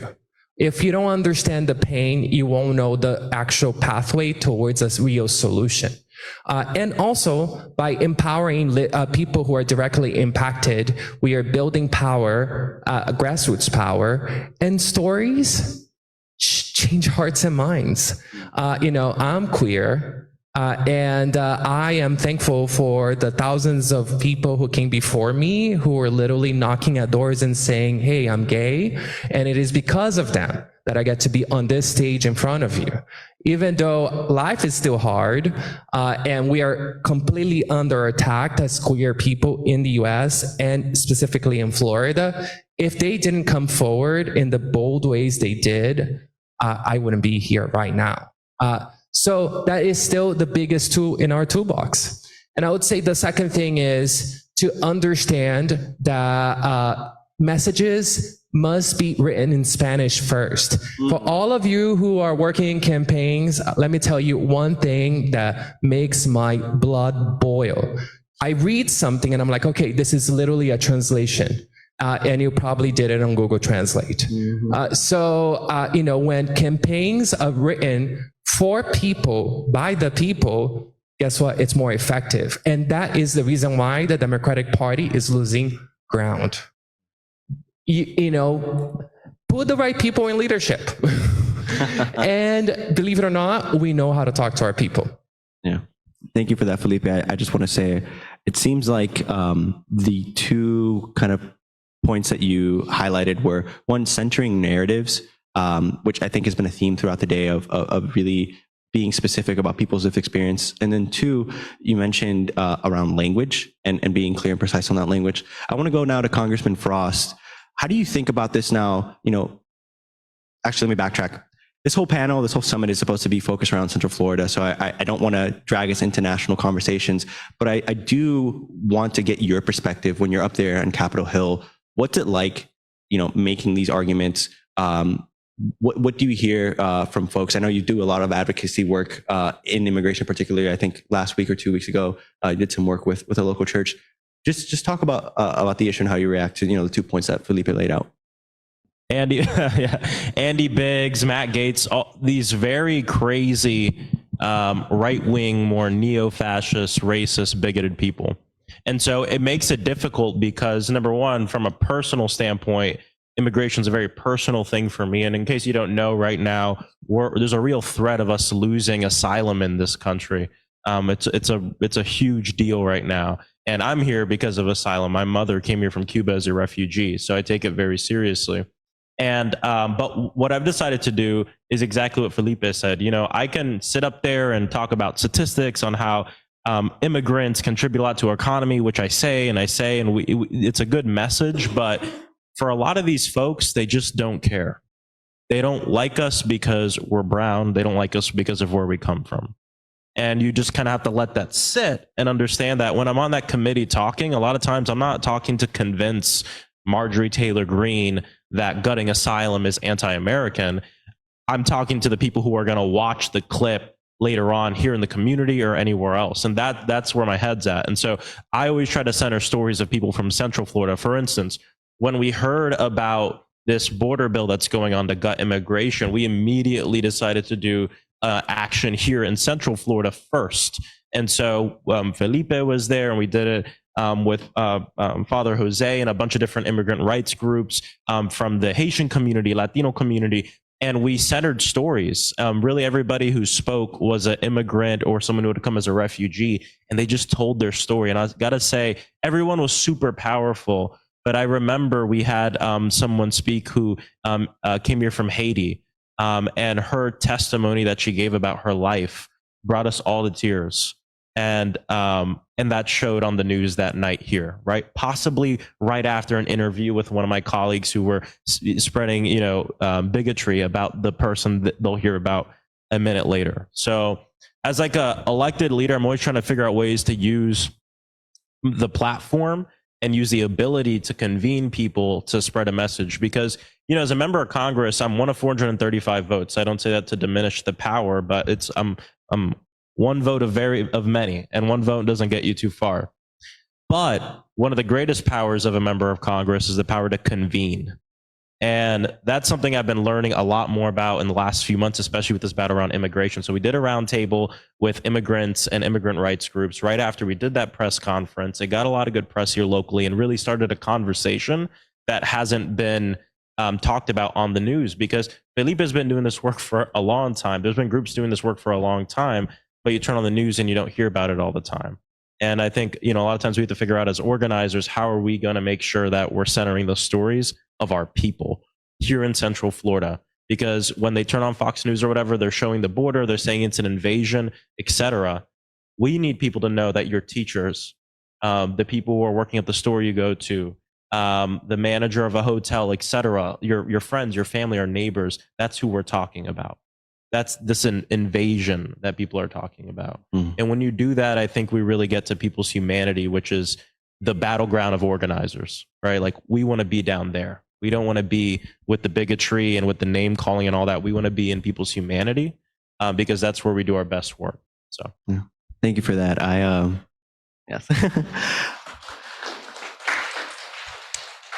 I really love that answer, primarily because it kind of reinforces what Felipe says. And I think what, again, has been a theme of today is that we need to center our humanity when it comes to these issues. And Taj talked about it during his presentation. When you have these extreme neo-fascist organizations, it's almost like you're just, I don't want to sound corny, but like you're blocking their hate with love. And it sounds so cheesy, but it's true. And we have to continue to do that. And so I think, this conversation is this panel is going to be full of difficult conversations. I want to segue into our next one. And this one is about abortion rights. So as folks know, we managed to secure enough signatures in Florida to get abortion on the ballot. Yes. Indeed, we did that. And so many folks up here were instrumental in that cause. But I want to particularly call on you, Gertie. I want to ask you about what these conversations were like, getting folks to sign on to this. And I also want to ask, or put into context, I think it was 30,000. It was 30,000 or 3,000 registered Republicans that had signed the abortion petition. I think I saw 150,000. But what have your conversations been like, not only with folks, because there's always folks you approach and be like, yeah, I'll sign for abortion, of course, like hell yeah. But then there's people who have to win over. Gertie, what has it been like for you to try to win those people over? What are the arguments that you've kind of used on those people? Yeah, so it actually starts. I have feedback. Can you hear me? Sorry. Hello, everyone. Thank you so much. Having that conversation starts from way before I even get to their door or at the Walmart, parking lot, because I like the word how we're not a monolithic society. We're not fixed. We're not rigid. We're not, uniformity. Because the thing is that we try to put people in different boxes and try to categorize them when instead we are diverse, we are intersectional, collectively we are powerful. And to get back, think about this, like I'm a Black, Haitian, American, born in Haiti, came here, all my education here. Also, we think of being a Democrat and I was in the military. So all of these life experiences as a nurse and being jailed and being, abortion rights, all of these experiences are what I bring and what our group brings to people when we knock on their doors. Because if it's just about, hey, you need to give, female the right to have an abortion, then that's wrong, because that person may just walk away if that's not where they are. But think about immigration. So if I am at a Haitian American door, if I'm in Pine Hills, and I know for sure that my community, we suffer from lack of having reproductive health care knowledge, even as a kid, right? I was raised Catholic. About 50 to 60% of us are Catholic. Collectively, we're about 90% religious for Haitian Americans and things like that. So I'm not going to come straight to that, but I will talk about it from the healthcare perspective of having, us having aunties and uncle, and people who didn't have that right. My own mom, with one of her children, before she died, she jumped down the stairs and late 1973, because she was born 1975, one of my sisters, and she didn't want to keep that pregnancy. But I guess either financially or Roe v. Wade, I know in 73, maybe in 75, it wasn't totally enacted, but she did not want to. And we heard growing up how she did that, and she was drinking tea and she was drinking mineral oil to get rid of that pregnancy. So these are the stories that I kind of bring to people, depending on the generation. If you're an older Haitian woman, and I know that that's going to touch you, because you can remember what it was like before abortion was there. If they're Catholic, I was speaking to the priest that I was raised with and I used to see, and I said, listen, Father John, when I was growing up in church, everybody had 16, 14, 15 family members, rows of kids. I was like, I've been in church lately and it's like 1.2 or one child, two children.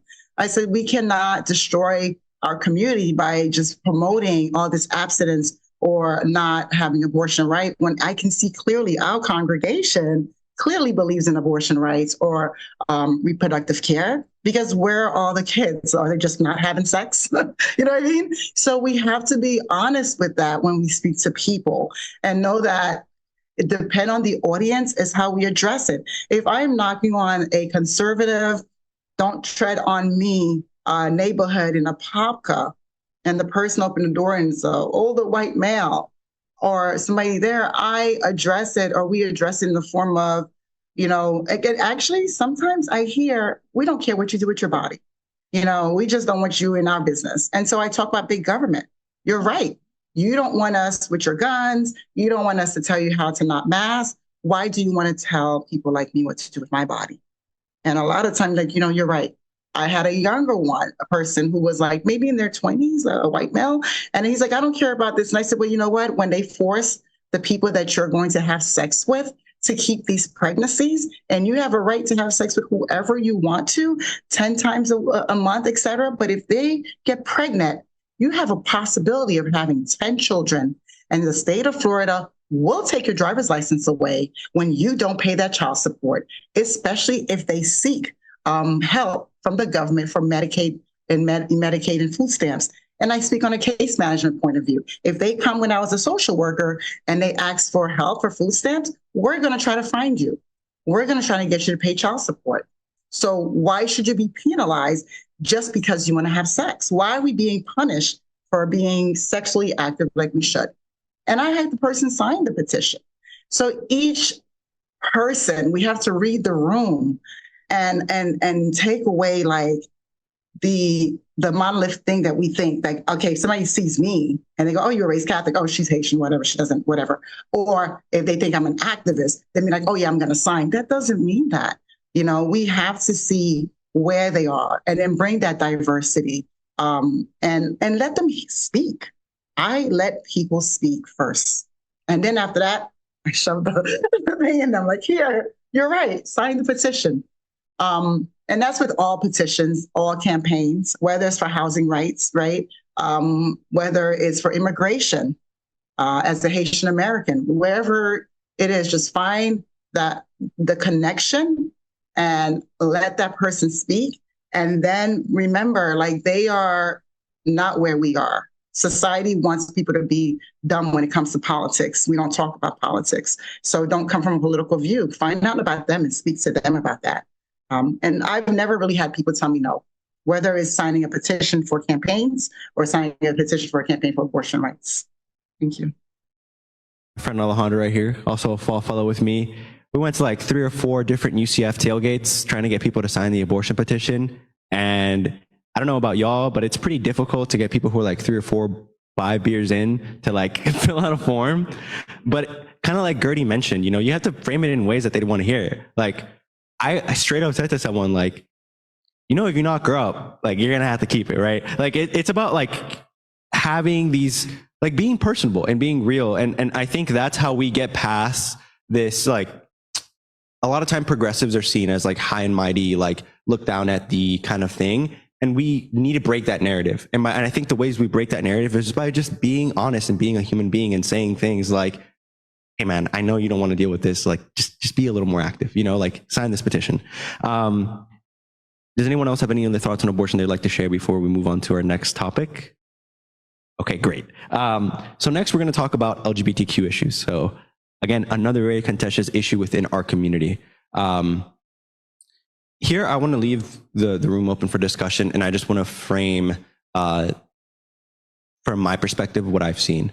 I think here in Central Florida, conservatives have used attacks against the LGBTQ community to drive a wedge amongst the working class. We could have working class solidarity on a mass scale if it weren't for conservatives trying to convince people that trans individuals don't deserve to exist, that they're trying to, what's the word they use, indoctrinate their children, all of these things. As activists within the Hispanic and the Black community, how do y'all deal with that messaging? Are there places where you concede? Are there places where you just say, I get it, but here's my point of view? And Tim, I want to go to you first because I feel like this is a topic we've talked about a little bit before. Just give me your thoughts on that. What do you think? Well, let me give you the context, because I think that's important in terms of the organization I represent, which is the Orange County Democratic Black Caucus. 70% of our members are African American. It's on. Yeah, 70% of our members are African American, 30% are either white or Hispanic. 75%, I just have the title as president, but the power behind the throne is 75% of our membership, which is 115 members. I think we're the largest caucus in Orange County, are women, Black women in particular. I did a survey 2 years ago to find out where they fell on the political spectrum in terms of their self-identification. 45% say they're moderate, 30% say they're progressive, however you define that. 20% said they're liberal, 5% said they're conservative. Nationwide, I'm always careful with the conservative tag, because nationwide, 33% of all African Americans consider themselves conservative. 90% of that percentage vote for which party? Democrats. So you're trying to tailor a message to quote unquote conservative in the Democratic Party that you don't need to tailor, because they're voting for Democrats anyway. What you have to do is figure a message that gets them out. So I'm the grandpa on this panel, but I'm also the proud father of, I think she's the oldest, given her age, I think she's the oldest millennial in that demographic group. I think she's the oldest. And then I have two Gen Zs, who are my two youngest sons. And the gray hair that you see come from them. So I understand from a parent's perspective, the Gen Z viewpoint. And here's what I say to my sons. You are the future of the Democratic Party because they're registered Democrats. You're the largest potential voting group. But my generation, because I'm at the youngest age or year of the baby boomer generation, is the demographic group that turns out. So you have to figure out a way to tell your peers and friends that it's time for your generation to turn out. Now, in terms of the specific issue that you raised, again, because I understand that some members in my group consider themselves conservative, even though it's a small number, I always address what's commonly referred to as the abortion issue is you want your daughter to have the right to choose. It's a woman's right to choose. And there was a group that came to my caucus meeting, asked people to sign the petition. They got 3 signatures. I waited 2 months later, we got 100 signatures. Because it's the framing of the message that's more important. Yeah. Going back to your statement about understanding the flavor of the room. Yeah. That's it. Thank you for that. Gertie, if you want to jump in here, if anyone else has any thoughts, particularly on how we navigate the issue of queer communities almost being used as a bludgeon against greater solidarity within our communities. Yeah, definitely, because especially like in countries where from the island, whether it's Jamaican or Trini or something like that, or the Middle Eastern, like some of those countries, just to hear the LGBTQIA, that's already taboo. I mean, that's one of the reasons why, Haitians couldn't give blood. It's like, so they would rather say they were catching AIDS through straight sex than through a member, of LGBTQIA back in the 90s. However, when we approach these communities, it's hard because we have to break the myth, right? Sometimes with Black men or Haitian men, it's like just to think that to be put in that category, to them, there's a lot of layers, colonizing layers of what a man is supposed to be. And so it's not an easy topic to approach, but it's to allow that person to break through that layer so they can, they as in that community can sit with that member. I always remember, I was in Mississippi once, getting my hair done, and there was a barbershop right in that same place.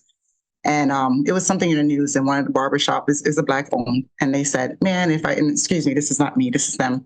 Man, if I ever heard that my child was gay, I would da-da-da. I was like, what? This is in 2017. I turned around and said, are you kidding me? And I said, I became a very big activist in that community because my first case as a nurse in New York was a teenager who couldn't come out to their parent, went into the backyard, and hung himself on the swing set.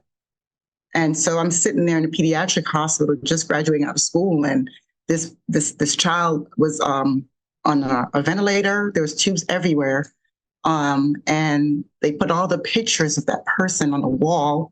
Their friends from school were coming in, and I said to them, I said, a person should not have to choose to have to kill themselves before they decide. Instead of coming out with who they are. And I think I just went off in that room at that time because it was so personal. And so later on, you find out that person had an uncle, and there were like rumors when they were younger, like the Mississippi barbershop person. So there's layers of what it's meant to be queer or a member of the LGBTQ, especially especially in island communities, especially in the Black communities. And so we need to approach that very gently, and then to figure out where they are. I say meet people where they are. And if that person is anti-queer or anti-trans, find out what the fear is, because it's fear that Fox News is telling them. It's fear that the colonizers tell them. And it's fear that we need to merge and intersectionize this to say that Black trans are dying at a faster rate than a lot of the different communities. So, for example, this is why I marched on Martin Luther King's Day. I marched with our trans and drag community. And people are like, well, why didn't you march with the NAACP? Because I want people to know that that community matters as much as any other community, because whether a person is trans or they're Black, if they're a Black trans person, they're dying too. We need to care about them being erased, about our queer people being erased. We need to really care about what's going on. And it's up to those of us who are bold enough, and not really, I don't really care for me what people say with my name. So I'm going to lend my name, lend my body to a cause, because win or lose, I'm going to take the credit for it all. You understand me? And I will march with the community that I feel that needs that voice, that needs me to be there for them. And if somebody can't do that, I understand that. Just don't be a hindrance. Find out what the layers are. Find out what the language is. If somebody tells you their pronouns are he, they, don't make fun of it. Figure out why. And then you make it your effort that every time you see that person to say they, instead of demonizing them and make them feel less of a person. So for those who have that strength, let's keep fighting for that community, those communities. And for those who don't, learn about it, read the books, Google, do your own research until you realize what I've come to realize, that 14-year-old did not have to try to hang themselves and later die, which is why I left pediatric nursing. We shouldn't have to do that. Thank you.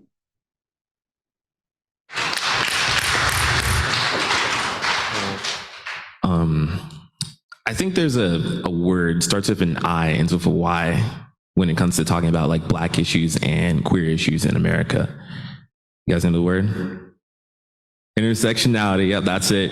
So I try to tell people that right now in Florida, we have a legislator that proposed so many anti-trans and anti-gay laws that are going to disproportionately affect Black and brown citizens.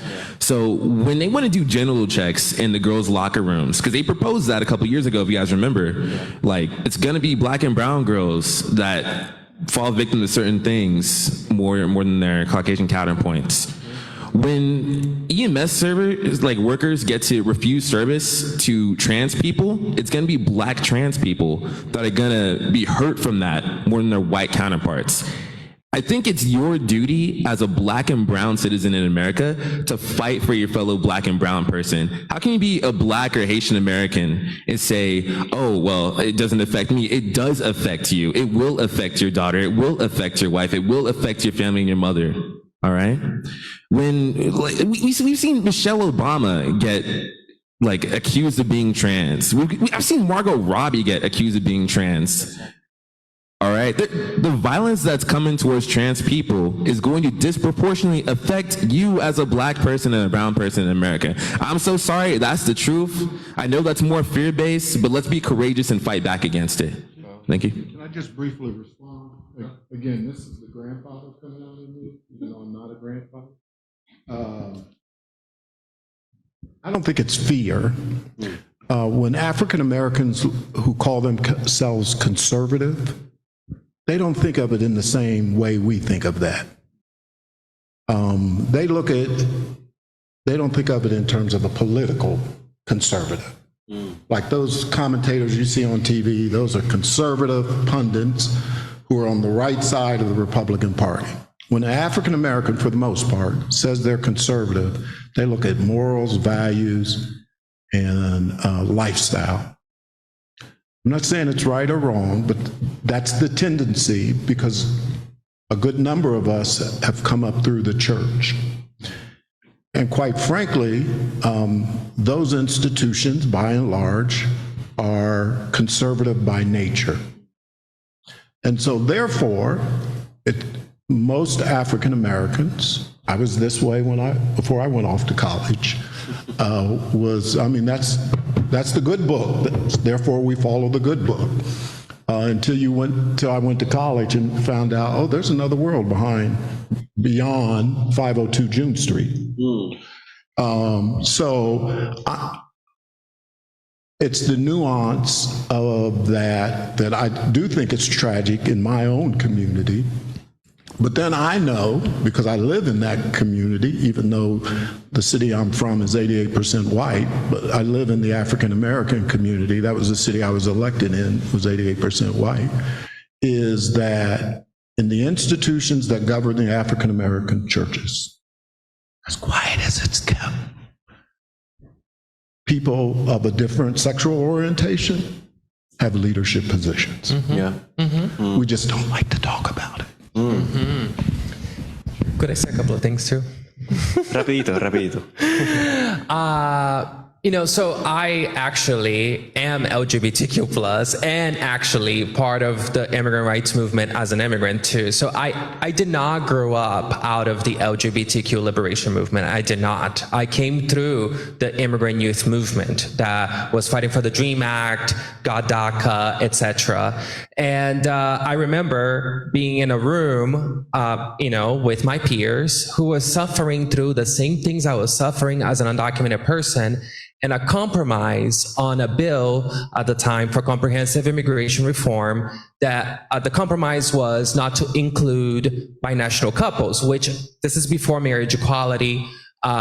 If you were married to a person of the same gender, and even in a state that was legal, you could not apply for citizenship. So we were, no matter who you love or whatever, like the rights weren't the same. So I remember being the person who raised my hand and said, I have a problem with that because I am impacted by it. And the stir, which began first with people accusing me of not caring for the immigrant issue enough to be able to compromise that piece. And I said, no, I am queer. You're erasing me. What is I am out here risking my life with you. Why are you leaving me behind like this? So that is the struggle of Black and brown people in Black and, Latino movements historically, and we have been erased. Now, it's not to say that the queer and trans movement is not racist, because it's deeply racist. And that is why we end up like, what the heck is going on? So in the history of hope, which was started by Catholic nuns, okay? Sister Ann Kendrick, after the post-tragedy happened, walked up to because she knows absolutely everyone in Apopka, by the way. Like, I kid you not. So she saw the names of the 49, and she knew the people from Apopka that got killed. She walked to the door of the person who she've known literally for 40 years, the dad. And when she arrived there, the first thing he said to her was, Miguel was not gay. And that was the reason why Sister Ann started the LGBTQ work that Hope does, and now thrives, actually. Like, our two big issues that we contend with is both immigrant issues and LGBTQ issues, and we lead in that way too. So because of that, the organization transformed. A lot of LGBTQ people are part of our programs now. A bunch of us decided to work there, because every single time that we saw Sister Ann standing up and saying something, we're like, I grew up Catholic, okay? Like, the idea of a nun who is pro-LGBTQ is actually wildly amazing. So all of us see that and we're like, hell yeah. So when people stand up, even in the hardest moments, because I am sure that it was not easy for a Catholic nun to come out so clearly about LGBTQ issues like she did, that the people who are impacted by it see themselves in it, and then they are drawn to it. So yes, you may lose support, but you're going to gain a lot more. Thank you for that. It's really been such an insightful panel so far, and we are running a little short on time, so I'm going to cut some things out. I want to talk about one more topic, and then we're going to open it up to everyone again for questions. We're going to talk about gun violence now, an issue that, again, disproportionately affects Black and brown communities. I have a number of things in this topic that I want to talk about, but something that has been coming to mind recently for me is the rise of the Florida National Guard. I find this incredibly terrifying. We use words like neo-fascist, like fascist to describe Ron DeSantis, which he is. And we see this fascist 2 years ago be able to amass his army, which is now up to 1,000 people. We saw him last session try to gain police powers, which that means he'll be able to enforce laws using that army. Luckily, thanks to Representative Ana Escamani, she introduced an amendment to that bill that kept him from getting police powers. But just now this cycle, she's been able to expand, I believe, the funding for the National Guard as well as the legal protections for the National Guard. Sorry, not National Guard, Florida State Guard, my apologies. We just saw a few days ago that Ron DeSantis is now using this state guard to send over to Texas in the immigration crisis. And so I wonder if, and I'm not someone who likes to fearmonger, but what are we facing a danger here in our communities, in our queer communities, in our Black communities, in our poor communities? Are we going to start getting targeted by this state guard? Is this something that's going to happen? And I ask that genuinely, again, not trying to fearmonger. And so I tie that into gun violence because, again, like I said in the previous panel, I wouldn't necessarily consider myself a Democrat. I'm more of a leftist. And with leftism comes, I believe in the right to bear arms.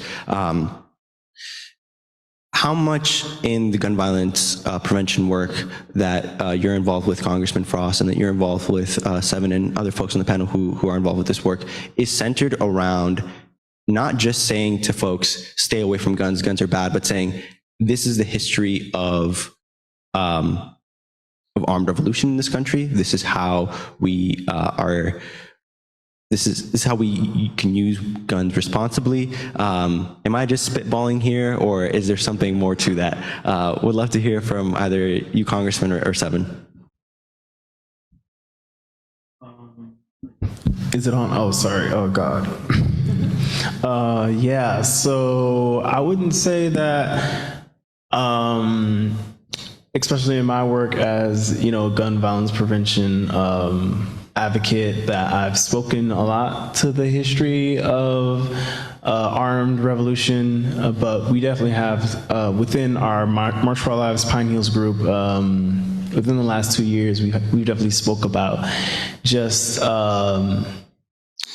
the I guess the nuance of the relation between gun violence and the Black community, especially as it pertains to progress within our communities. We've talked about the civil rights movement and how we largely talk about how it's largely what's the word, nonviolent movement, but there were so many different armed groups that helped to push that nonviolent movement, and most of the nonviolent movement was a tactic to kind of show the morality or the unscrupulousness of the state, and without I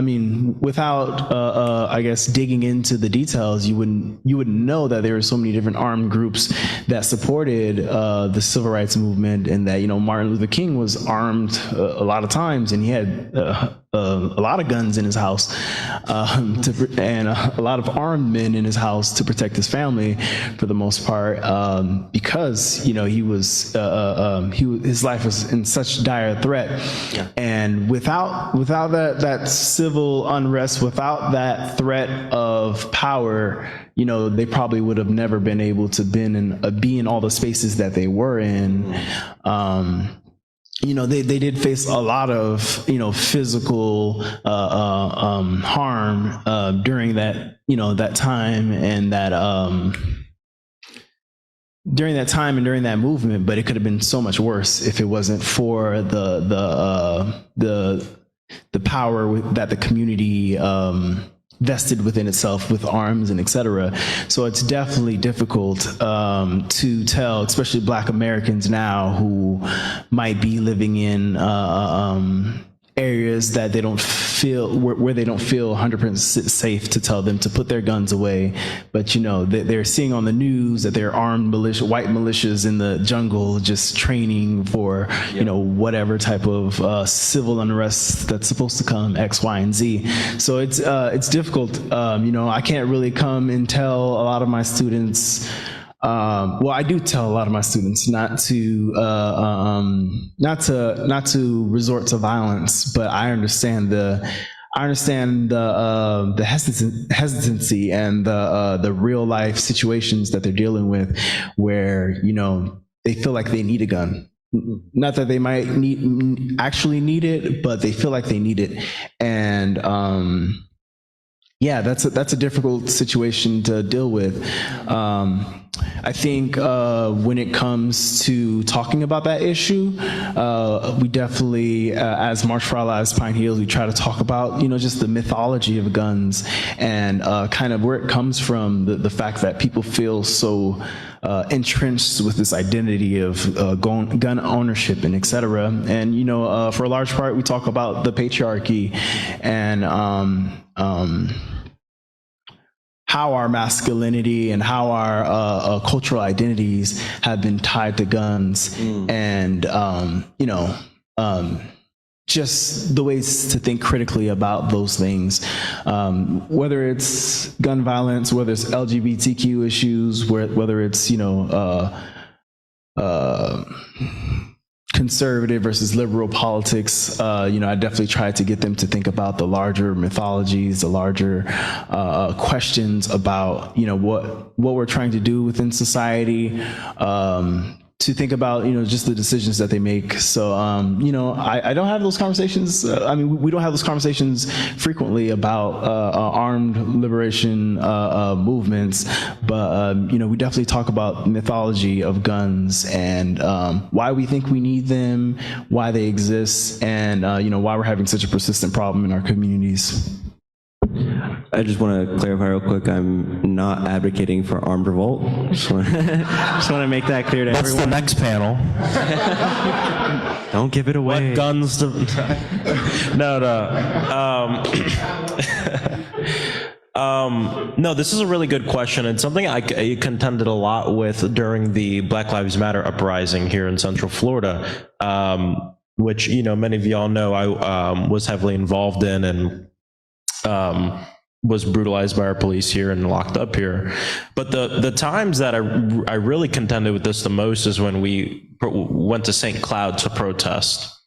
And I remember one protest specifically, there was a white supremacist biker gang that pulled up to a vigil we were hosting for a young man that was killed.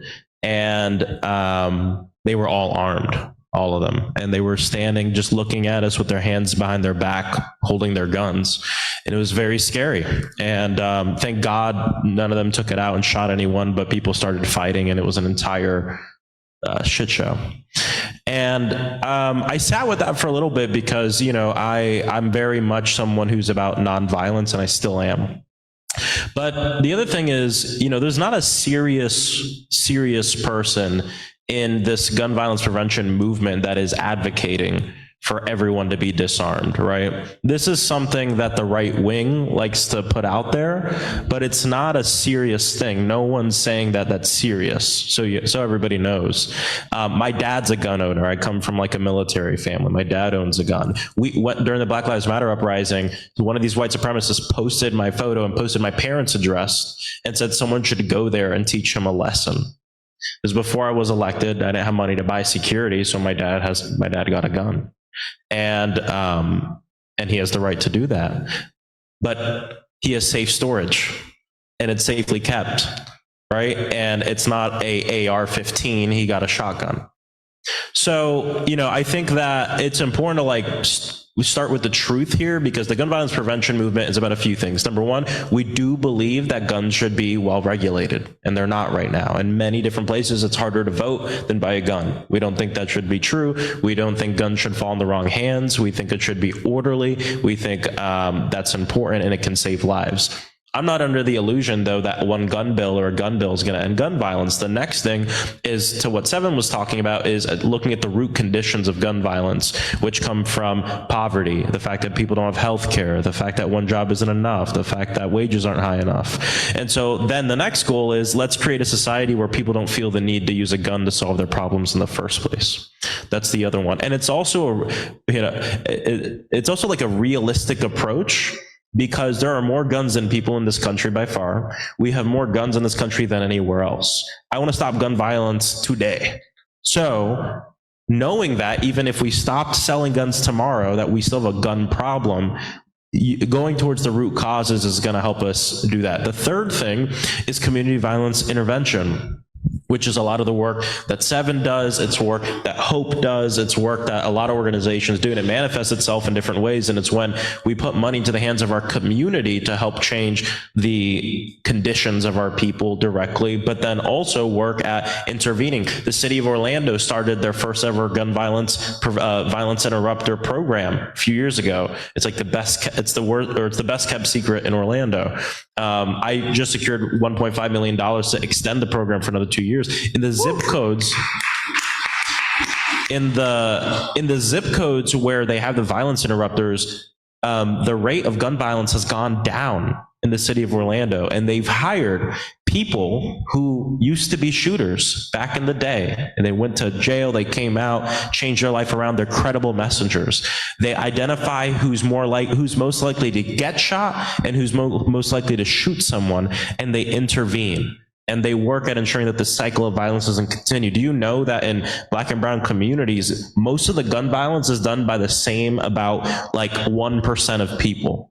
It's a very small group of people who are mainly the perpetrators of the gun violence in our communities. So if locking them up and then coming out doesn't work every time, like we know it doesn't, sending people in there to build relationships and interrupt, because the way this works, especially in certain communities, is active gun violence happens and then someone feels a need to respond. If we can get in there and interrupt the response, you stop the cycle and you can prevent so much death. I mean, if you want to see a great example of how things can spiral out of control, just look no further than Duval County in Jacksonville. And a lot of the gang violence that's come up there in the past few years all stems from one drive-by shooting. Wow. And it never got interrupted. And it continued and continued and continued. And the amount of like dead 12-year-olds, 13-year-olds in Jacksonville because of that one drive-by shooting is a tragedy, and it's heartbreaking. So either way, I just those are the points I want to make. And that work is going on here in Orlando. It's important that we fund it, we resource it, and we support it. Can I just add something real quick? And it's going to be real quick. You got to be short, Tim. Yeah, I promise. All these issues that we've addressed, LGBTQ, gun violence, immigration, can't be worked on unless we make minority leaders Jeffries the Speaker of the House, which allows Congressman Frost to be a member of the majority, unless we stop the supermajority in Tallahassee. And that's the big picture. So these issues that we're talking about in terms of how I broke them down, or you've been asking us, are extremely important conversations we need to have. But the action after this meeting ought to be able to make this gentleman a part of the majority and to get rid of the supermajority in Tallahassee.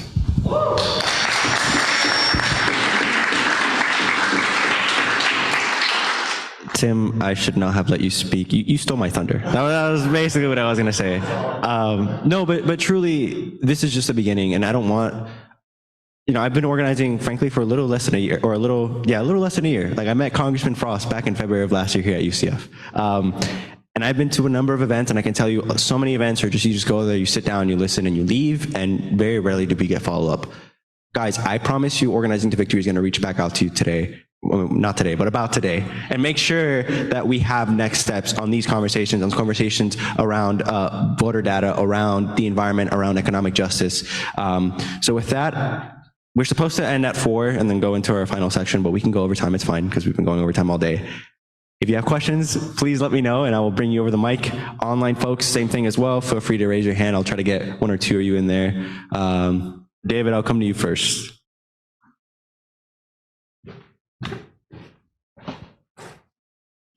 And yes, it's the end of the day, but again, let's try to keep it a little brief.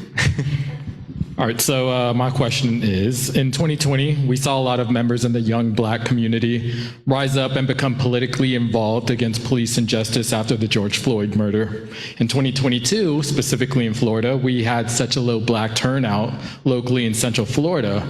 And that was due to mostly younger Black voters not voting that year. So it seemed that political fire that built up in 2020 kind of died down.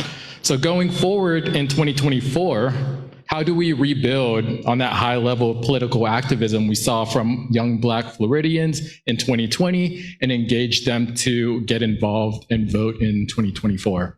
Anyone can take this. Yeah, I'll be really brief. Just some things to point out. 2022 was a difficult year in the state of Florida. It was actually really good across the country for the youth vote and youth vote of color and with Black young people. 2022 was actually a really good year everywhere but this state. And there's a few things. Number one, it was a midterm year, which I think we always have to keep in mind. It's a lot more difficult to activate people in the midterms, and that's something that they contend with and figure out.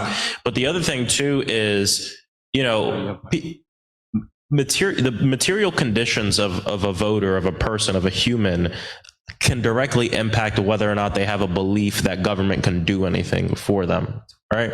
And so part of this is I always keep this in mind with the way we campaign, the way we message, and I always tell this to everyone else too on the national level and locally, is that number one, first and foremost, is we have to do things that show people that government works for them, right? That's the biggest one. But Tim had brought this up, DC is a shit show right now and isn't really working on anything. So government in a way isn't working, and in other ways it is right now with the administration and stuff, and some good things we've seen. And so I think that it's important that we push to have good policies that change people's material condition. And when we don't have the power to do that, the political will or power to do that, we go to people where they're at and we meet people where they're at to deliver the message. Because you know how youth voter, organizations work, right? They get on campus 3 months before election day, pay a bunch of people to clipboard, and they call it a day. And that's important. It's good. It's important work. We need them to do that. But the year-round work is even more important, because that's where you build the relationships with people. What I always like to say is, you have a relationship with somebody, a voter, when it comes down to election day, you don't have to convince them that they need to go vote. You just need to remind them. It becomes more of a logistical thing than like a persuading them. And so that's what I would say is important. And the last thing is being creative in the way we reach out to people. Not everyone reacts the same way to the same message. Many of you know we tend to be very artistic in the way that we do things, but that's because I'm an artist and that's what I love. But also I think it's a way that we can bridge the gap between cool and consciousness, which I think is a way that we can really reach out to just young people in general, but also predominantly young voters of color.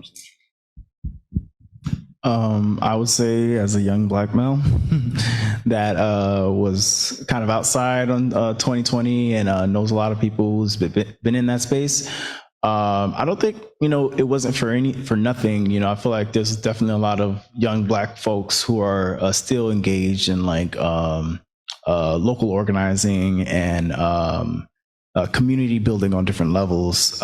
Just haven't necessarily been politically activated in the electoral politics. And honestly, I'll say, for the reasons that most people know, a lot of kids, they want to see their material conditions change. It's cool to have speeches. It's cool to have very good viewpoints on X, Y, and Z. But, a lot of us, we care about stuff that we can feel, stuff that we can touch, stuff that we can taste, stuff that we can feel as material. And we know that a lot of our politicians don't have so much power because the system doesn't really work the way it's supposed to, or maybe it's working the way it's supposed to and it's not working at all. And a lot of politicians, they don't have power, but they have influence. And what a lot of our elected officials and I guess people who are trying to move electoral politics has to get involved with is, using their influence to bring real whatever type of material change, but some type of material substance to people. And, it's not as easy as I'm, presenting it, but that's what a lot of us want to see. Working with everyday people, what you know is that folks are trying to survive. And especially for folks in the Black community, that is a real thing in front of their minds. I was actually reading some research recently that said that 17% of young millennials actually went out to vote. African American males went out to vote, right? So younger folks who basically lost hope because the material conditions of their lives did not change.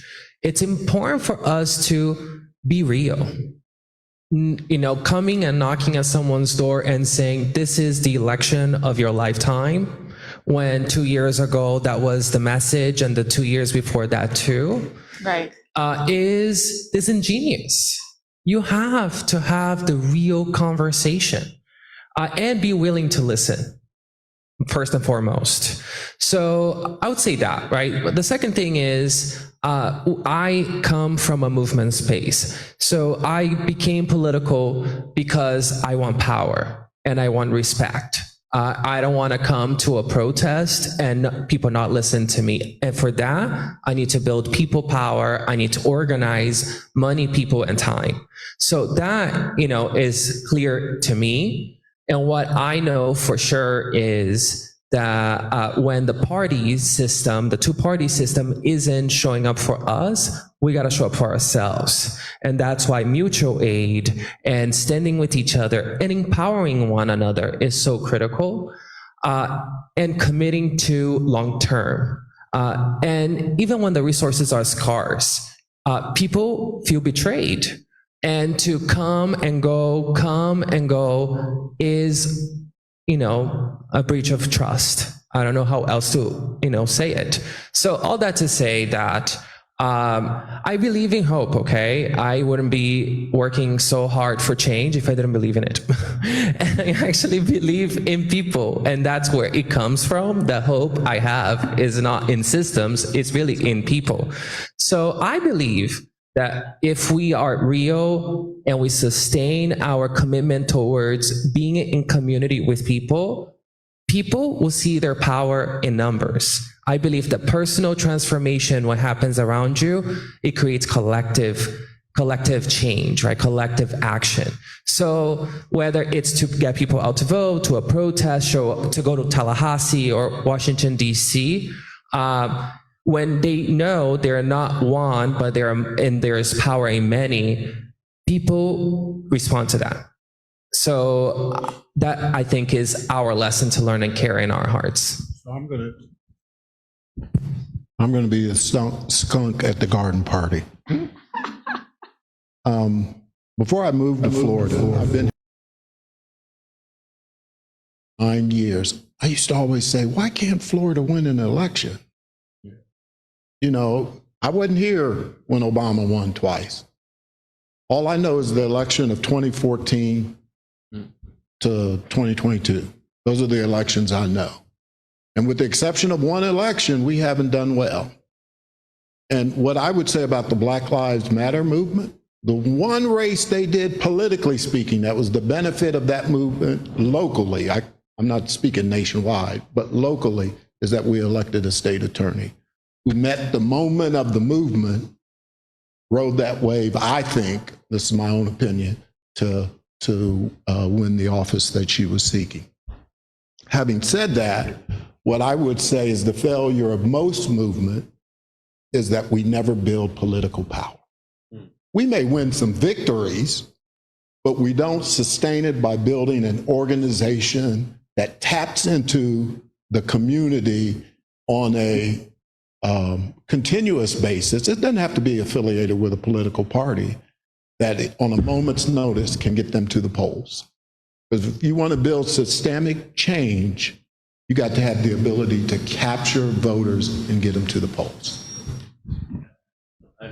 I know we're running over time, but I'm curious. I kind of want to bring something up, and I'm curious on what Felipe has to say about this specifically. So I went on a trip recently to 3 countries with new progressive government. So I went to Brazil, Chile, and Colombia, and a very powerful trip. And something that I recognized and learned a lot of when I was in Brazil, especially getting to spend a lot of time with the MST and MTST, which are the landless workers movement, is these movements, they have solidarity kitchens where they feed people 3 meals a day. They have shops where they make their own materials and sell them at low prices for poor and working class folks. It's mutual aid on the highest levels you can think of. They have their own communities where people can live for free and build their own homes, etc. But they are incredibly political movements. Incredibly political movements. You will go to get your food and you will get a pamphlet educating you on some sort of political thing they're fighting for, or a MST candidate or MTST candidate that's running for office that they're looking to support, etc. And they've been able to build power. And I remember going to the March de Margaritas, which I went to the pregame march, was the night before, and there were 60,000 people there. I'm sitting on the stage. It's the scene. I was crying. It was insane. And on the stage are 8 ministers. Ministers are cabinet people, or the cabinet. So it's like if you went to a protest and you saw like the cabinet sitting on the stage and protesting with you, because there's a deep solidarity between this movement that's very grassroots and very political and building power. And we don't see that on the same levels here. And I was talking a lot with Greg Casar is a colleague of mine. We're talking about, a lot of the mutual aid here has either gone in a very religious area, which there's a lot of history too behind the creation of C3s and getting mutual aid in that, and it becoming inherently not political, something to talk about another time. And then you have some good like leftist mutual aid movements on the ground, but obviously at sometimes become not political because they become not enthusiastic about the process. And I don't know, just something to throw out there. I'm curious what you think about that, Felipe, because I know you know a lot about the movements in Brazil. Yeah, no, so the landless worker movement organizes people who don't own land, and they essentially are migrant workers in Brazil. So like in the context of Brazil, they are kind of like the most margin possible. And what they do is that they take land that isn't utilized. There's like a constitution thing in Brazil that supposedly give people the right to land because we never had like an agrarian reform. So a family could own like a piece of land the size of Belgium. I'm not exaggerating.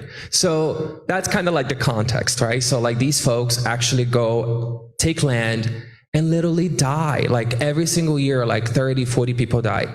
And, I lived with them for 2 months to learn how they work. And what I understood from it was, one, they're collectivist, which means that they are not only thinking about their individual interest, instead they are coming together to figure out their collective interest, which is to take over. And the only way that you do it is through elections in the context we live. So I absolutely agree with you. Our goal is to take back Tallahassee and Washington, D.C. That's it. That's what we got to do. That's it. Every time somebody tells you, I don't want to vote, just remember that. We want power. We want to win. We want our issues to move forward. And in the United States of America, that's how you do it.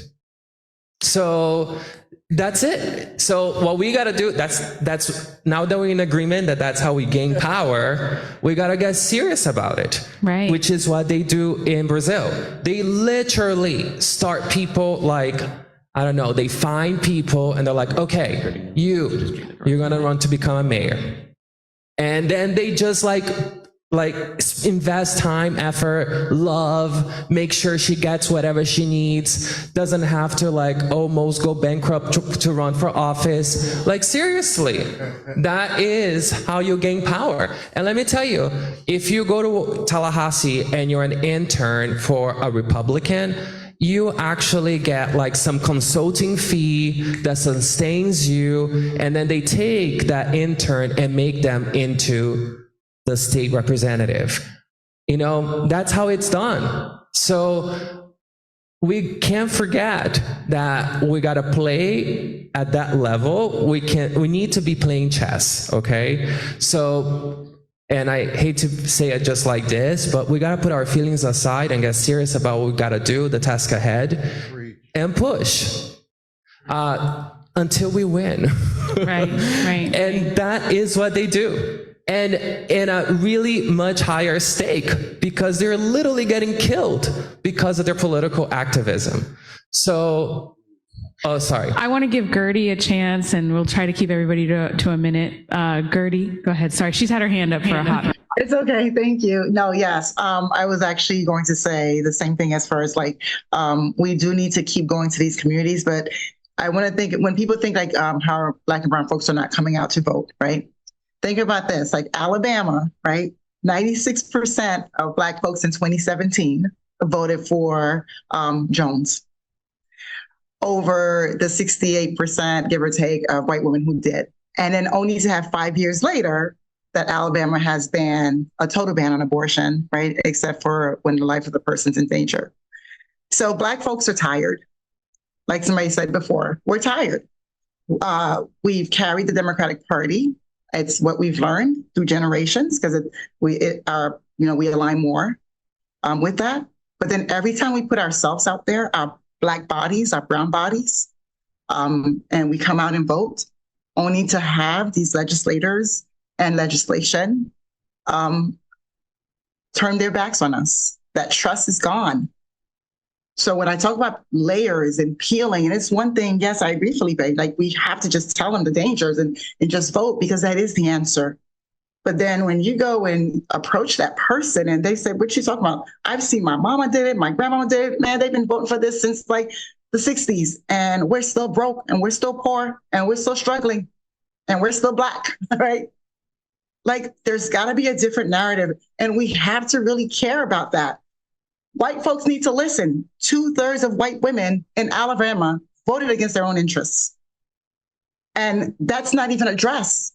So for the Black and brown community to be successful, the 2/3 of white women that keep voting against all of our interests needs to be in that room, needs to be in that conversation. And we need to figure out why. And then for them to collectively work on that issue. Because that's a whole other generation trauma. I can't talk about it. I'm a Black person. So we need to be able to come together and build that collective power. As Haitians, you know how they've gotten a lot of the things? How do you think we got our independence? It wasn't only through being nice. Like Black bodies died to get that. I'm not saying for people to go out there and kill themselves, but we need to be serious about that. Because like I said, if every single person in Tallahassee, legislator, Anna and everybody voted twice, we would still never pass a bill. And we think about that. We are the super minority. And the only way that Tallahassee can have even us being part to get rid of the supermajority is to vote, is to get more elected officials up there.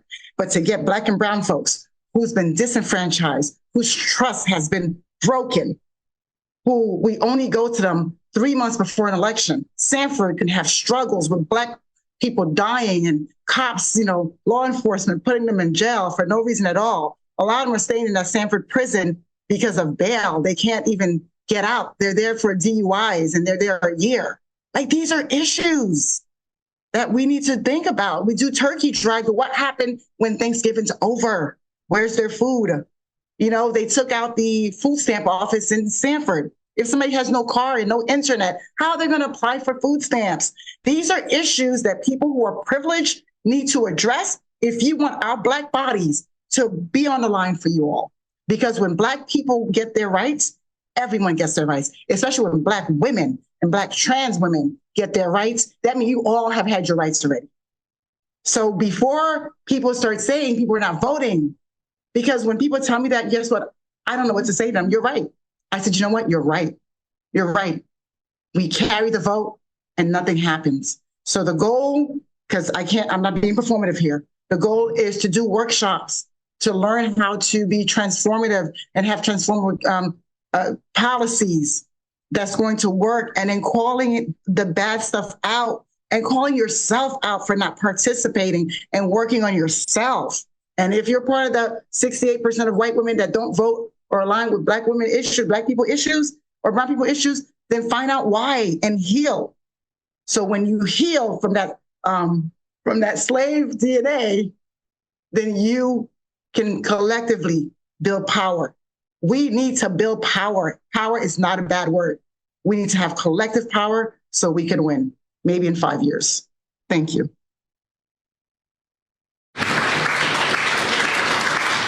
Okay. All right. So I actually have a question. So I know this is a hard one for me, so I'm curious, anybody can answer. So race is the hardest thing for me to talk about. And part of the reason why is because as a Native American, French Canadian, Puerto Rican, and African American person, I never fit into any group.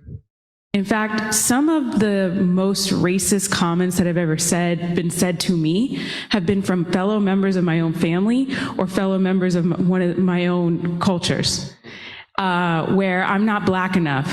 How dare I wear that? Why am I not going to enough traditional events in my Native American culture? Why am I not doing this? And it just has always felt like I just am always kind of an outlier in any room that I'm in. And because of that, I feel like there's a divide within any of the races that I feel I represent to be able to talk about race. And I know in my husband's family, Colombian, they're light-skinned Colombian. The racism when we go to Colombia is prevalent, strong, and it's scary because there's a lot of issues that are facing their own communities that if they work together, they could face. But the way that they look at dark-skinned Colombians, it's like distasteful for them to even be in the same room. And so I would love to hear, because a lot of times we talk about race and it's used politically as this culture war issue to try and divide and to get headlines and to use it to point at the other party. But holistically, when we talk about organizing, starting at our own kitchen tables, how do we bridge the gap within our own families and within our own communities? Lee, I can't answer that question. And I think that question is above my pay grade. And I'll share with family. So my aunt was sent to Fisk University to go to school. If you know anything about Fisk University, the role of a female student was to go there and marry a doctor who was studying to be a doctor at Meharry Medical College, which is right next door. That was the role of a female student back in the 1930s and 40s. She, however, flipped the script and fell in love with the janitor at the school. She came home with the janitor, and her mother threw her out. She came to live with my aunt, so she's a play aunt for me. She came to live with my great aunt, I'm sorry. And that's why she holds the title of Aunt Julianne. So there's classism and racism within races, but that's not my role to solve. My role is, regardless of those divisions, is to get family members of mine out to vote for Democrats. I'm a party person. I believe, going back to my fellow colleague on my left, is about winning. I've been accused of being a conservative to a flaming progressive. And I hate both labels because neither one of us are winning. So whatever you want to call yourself, we're not winning here in Florida. And we need to start winning. Yes, and also like when I think about the Hispanic Republicans who are voting for a party that is going to disproportionately harm them. Sometimes I've heard comments of like, oh, well, I don't want my own people to come here because and sometimes very much closing the door behind them because they don't want to feel like they're lesser than, and they think being American. My father didn't teach me Spanish. He's a Republican, he's a conservative. He wanted me to feel American by not having that important part of my culture intentionally. So it's just interesting. Go ahead. Yeah, I mean, this is something I've dealt with my whole life too. Being Afro-Latino, and you know, I'm part of the Congressional Black Caucus and the Hispanic Caucus. I'm the second person in the history of our country to do that. But I'm not the second Afro-Latino. There's been a few, but it's never been allowed to be a part of both until more recently. And so what I'm trying to say is, I think that there's a lot of education that needs to be done in our communities. A lot of people don't understand what it means to be biracial. A lot of people don't understand what it means because we try to box people into specific things and we don't see the intersectionality of the world that we live in. It's part of the reason why, you know, when we're having the conversations around trans folks, you could be talking with a black person from the community who might be saying, well, why do you care about this community, not caring about our community? When the trans community intersects directly through the black community, right? Like we just spoke about. And so a lot of people see the divisions in terms of race here. I remember in my election during my primary, there were people in certain communities that said I wasn't really black. I guess they're blind. And then there were people in the Latino community said, oh, I'm like faking being Latino. I'm not really Latino. And there's not much I can do about that besides say, oh, you're wrong, and then win. So we did both. But and you know, but my experience is super representative of this district. I represent one of the most diverse districts in the country. This district is roughly 30% white, 30% black, 30% Latino. There's a ton of mixing there between Latino and black with black Latinos, and then we have large Arab population, Jewish population. I mean, it's such a diverse API population. We're such a diverse district here, and I think education is really important within our party and with our own people about this. And we know that the way that our country is going is having mixed race kids and biracial kids is a more and more common thing. And my hope, and because we have so many different ethnicities and races prevalent, my hope is that that sort of bigotry will be kind of almost naturally rooted out by that fact, but then also we have to do work in educating people and talking about it. When I was in Brazil, not to talk about the trip again, but I met with the Minister of Racial Justice. Elections, you know, President Lula came in and said, we're going to make a Ministry of Racial Justice. I walked into a government building that said Ministry of the Climate Crisis. That's what happens when you win, by the way. But either way, I met with Minister Franco, who her sister was, I think, a county commissioner or city council member, who was assassinated in Brazil, and there's a lot of political violence. And she is someone who is black and Brazilian, and she spoke a lot about her struggles. And she's a rattler. She came down to FAMU, you know, and she even talked about how she wasn't even accepted by a lot of folks at FAMU because of her accent. Even though she's a black woman. So I think education's a really big part of it.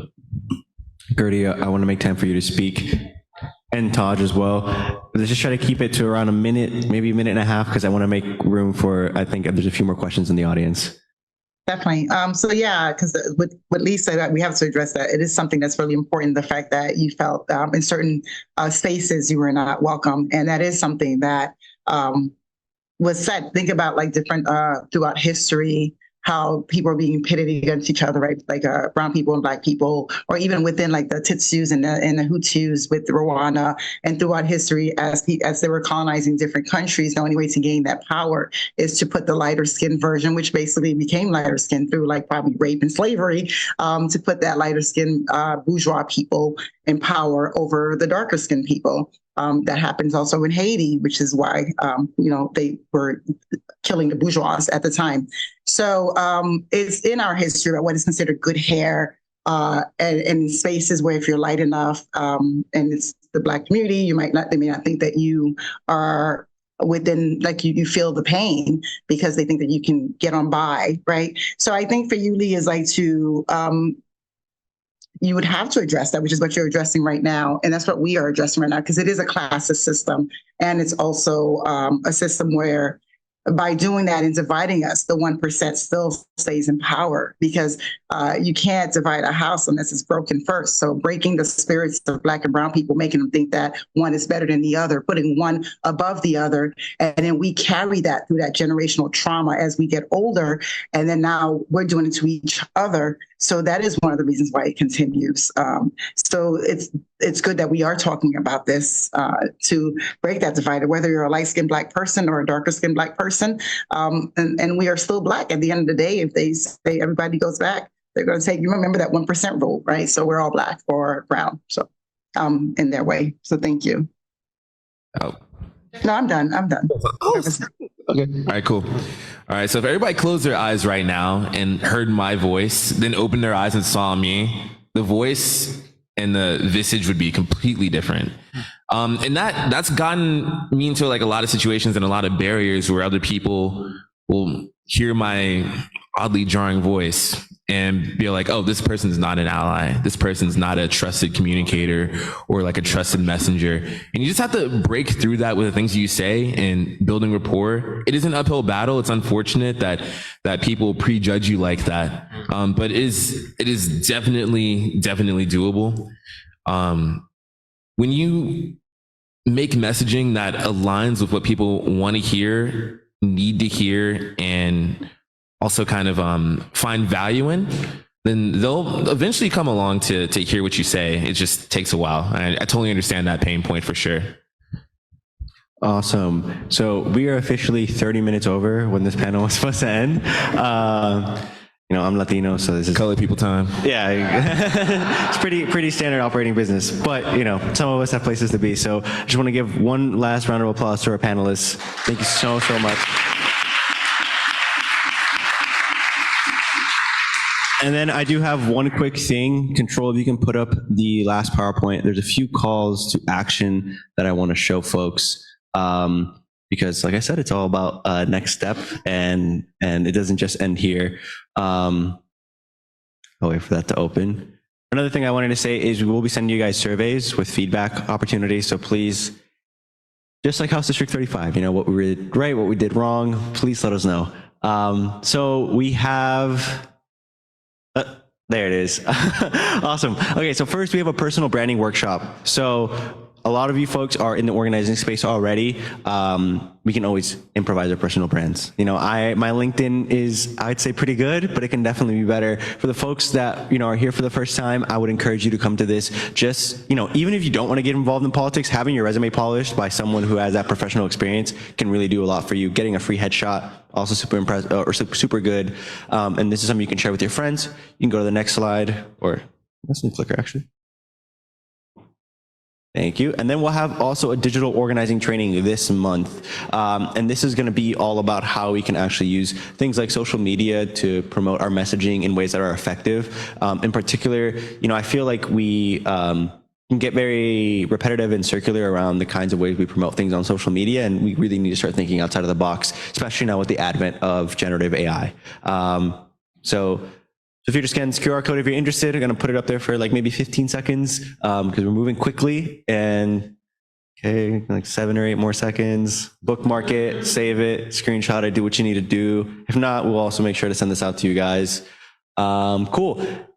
Speaking of direct action, today there is a campaign kickoff for our amazing candidate, Kelly Semrad. Guys, we are so excited for this. It's in an hour and a half, 6 p.m. in Bar Louis. Come meet with us, come relax. We'll talk about why it's so important to elect someone like Kelly. I don't want to get on my soapbox here, but we talk so much about the importance of change in material conditions. I truly believe that rapid change in material conditions comes from things like the BCC before it comes from somewhere like the White House, just because of the nature of our political system. So please, if you can, make it out to this. And then lastly, or not lastly, we have one more thing. We're saving Split Oak Forest. Thank you for the woo. So again, guys, we talked about this. It's the importance of showing up to local events. Rather than going to that climate rally march that's going to shut down OBT for like an hour and a half, spend an hour and a half here. I promise you, you will have more of an impact somewhere like this than you will shutting down some highway. And then last but not least, I would be remiss if I didn't shout out the amazing Matzo Festival. Guys, I am so excited for this one. We talk about new forms of organizing, changing the way we organize people. This is how we change that. We invite people to have fun and show them that we are fun and we can have a great time. So please come out to this one. Ray Anit over there has been putting in hella work. And so, yeah. And I just want to give a thank you for all you who made it throughout the entire day. We're just here for a few sections. You guys are amazing. Thank you so much for helping us build this coalition. We will achieve victory together if we keep at it. So thank you all so much.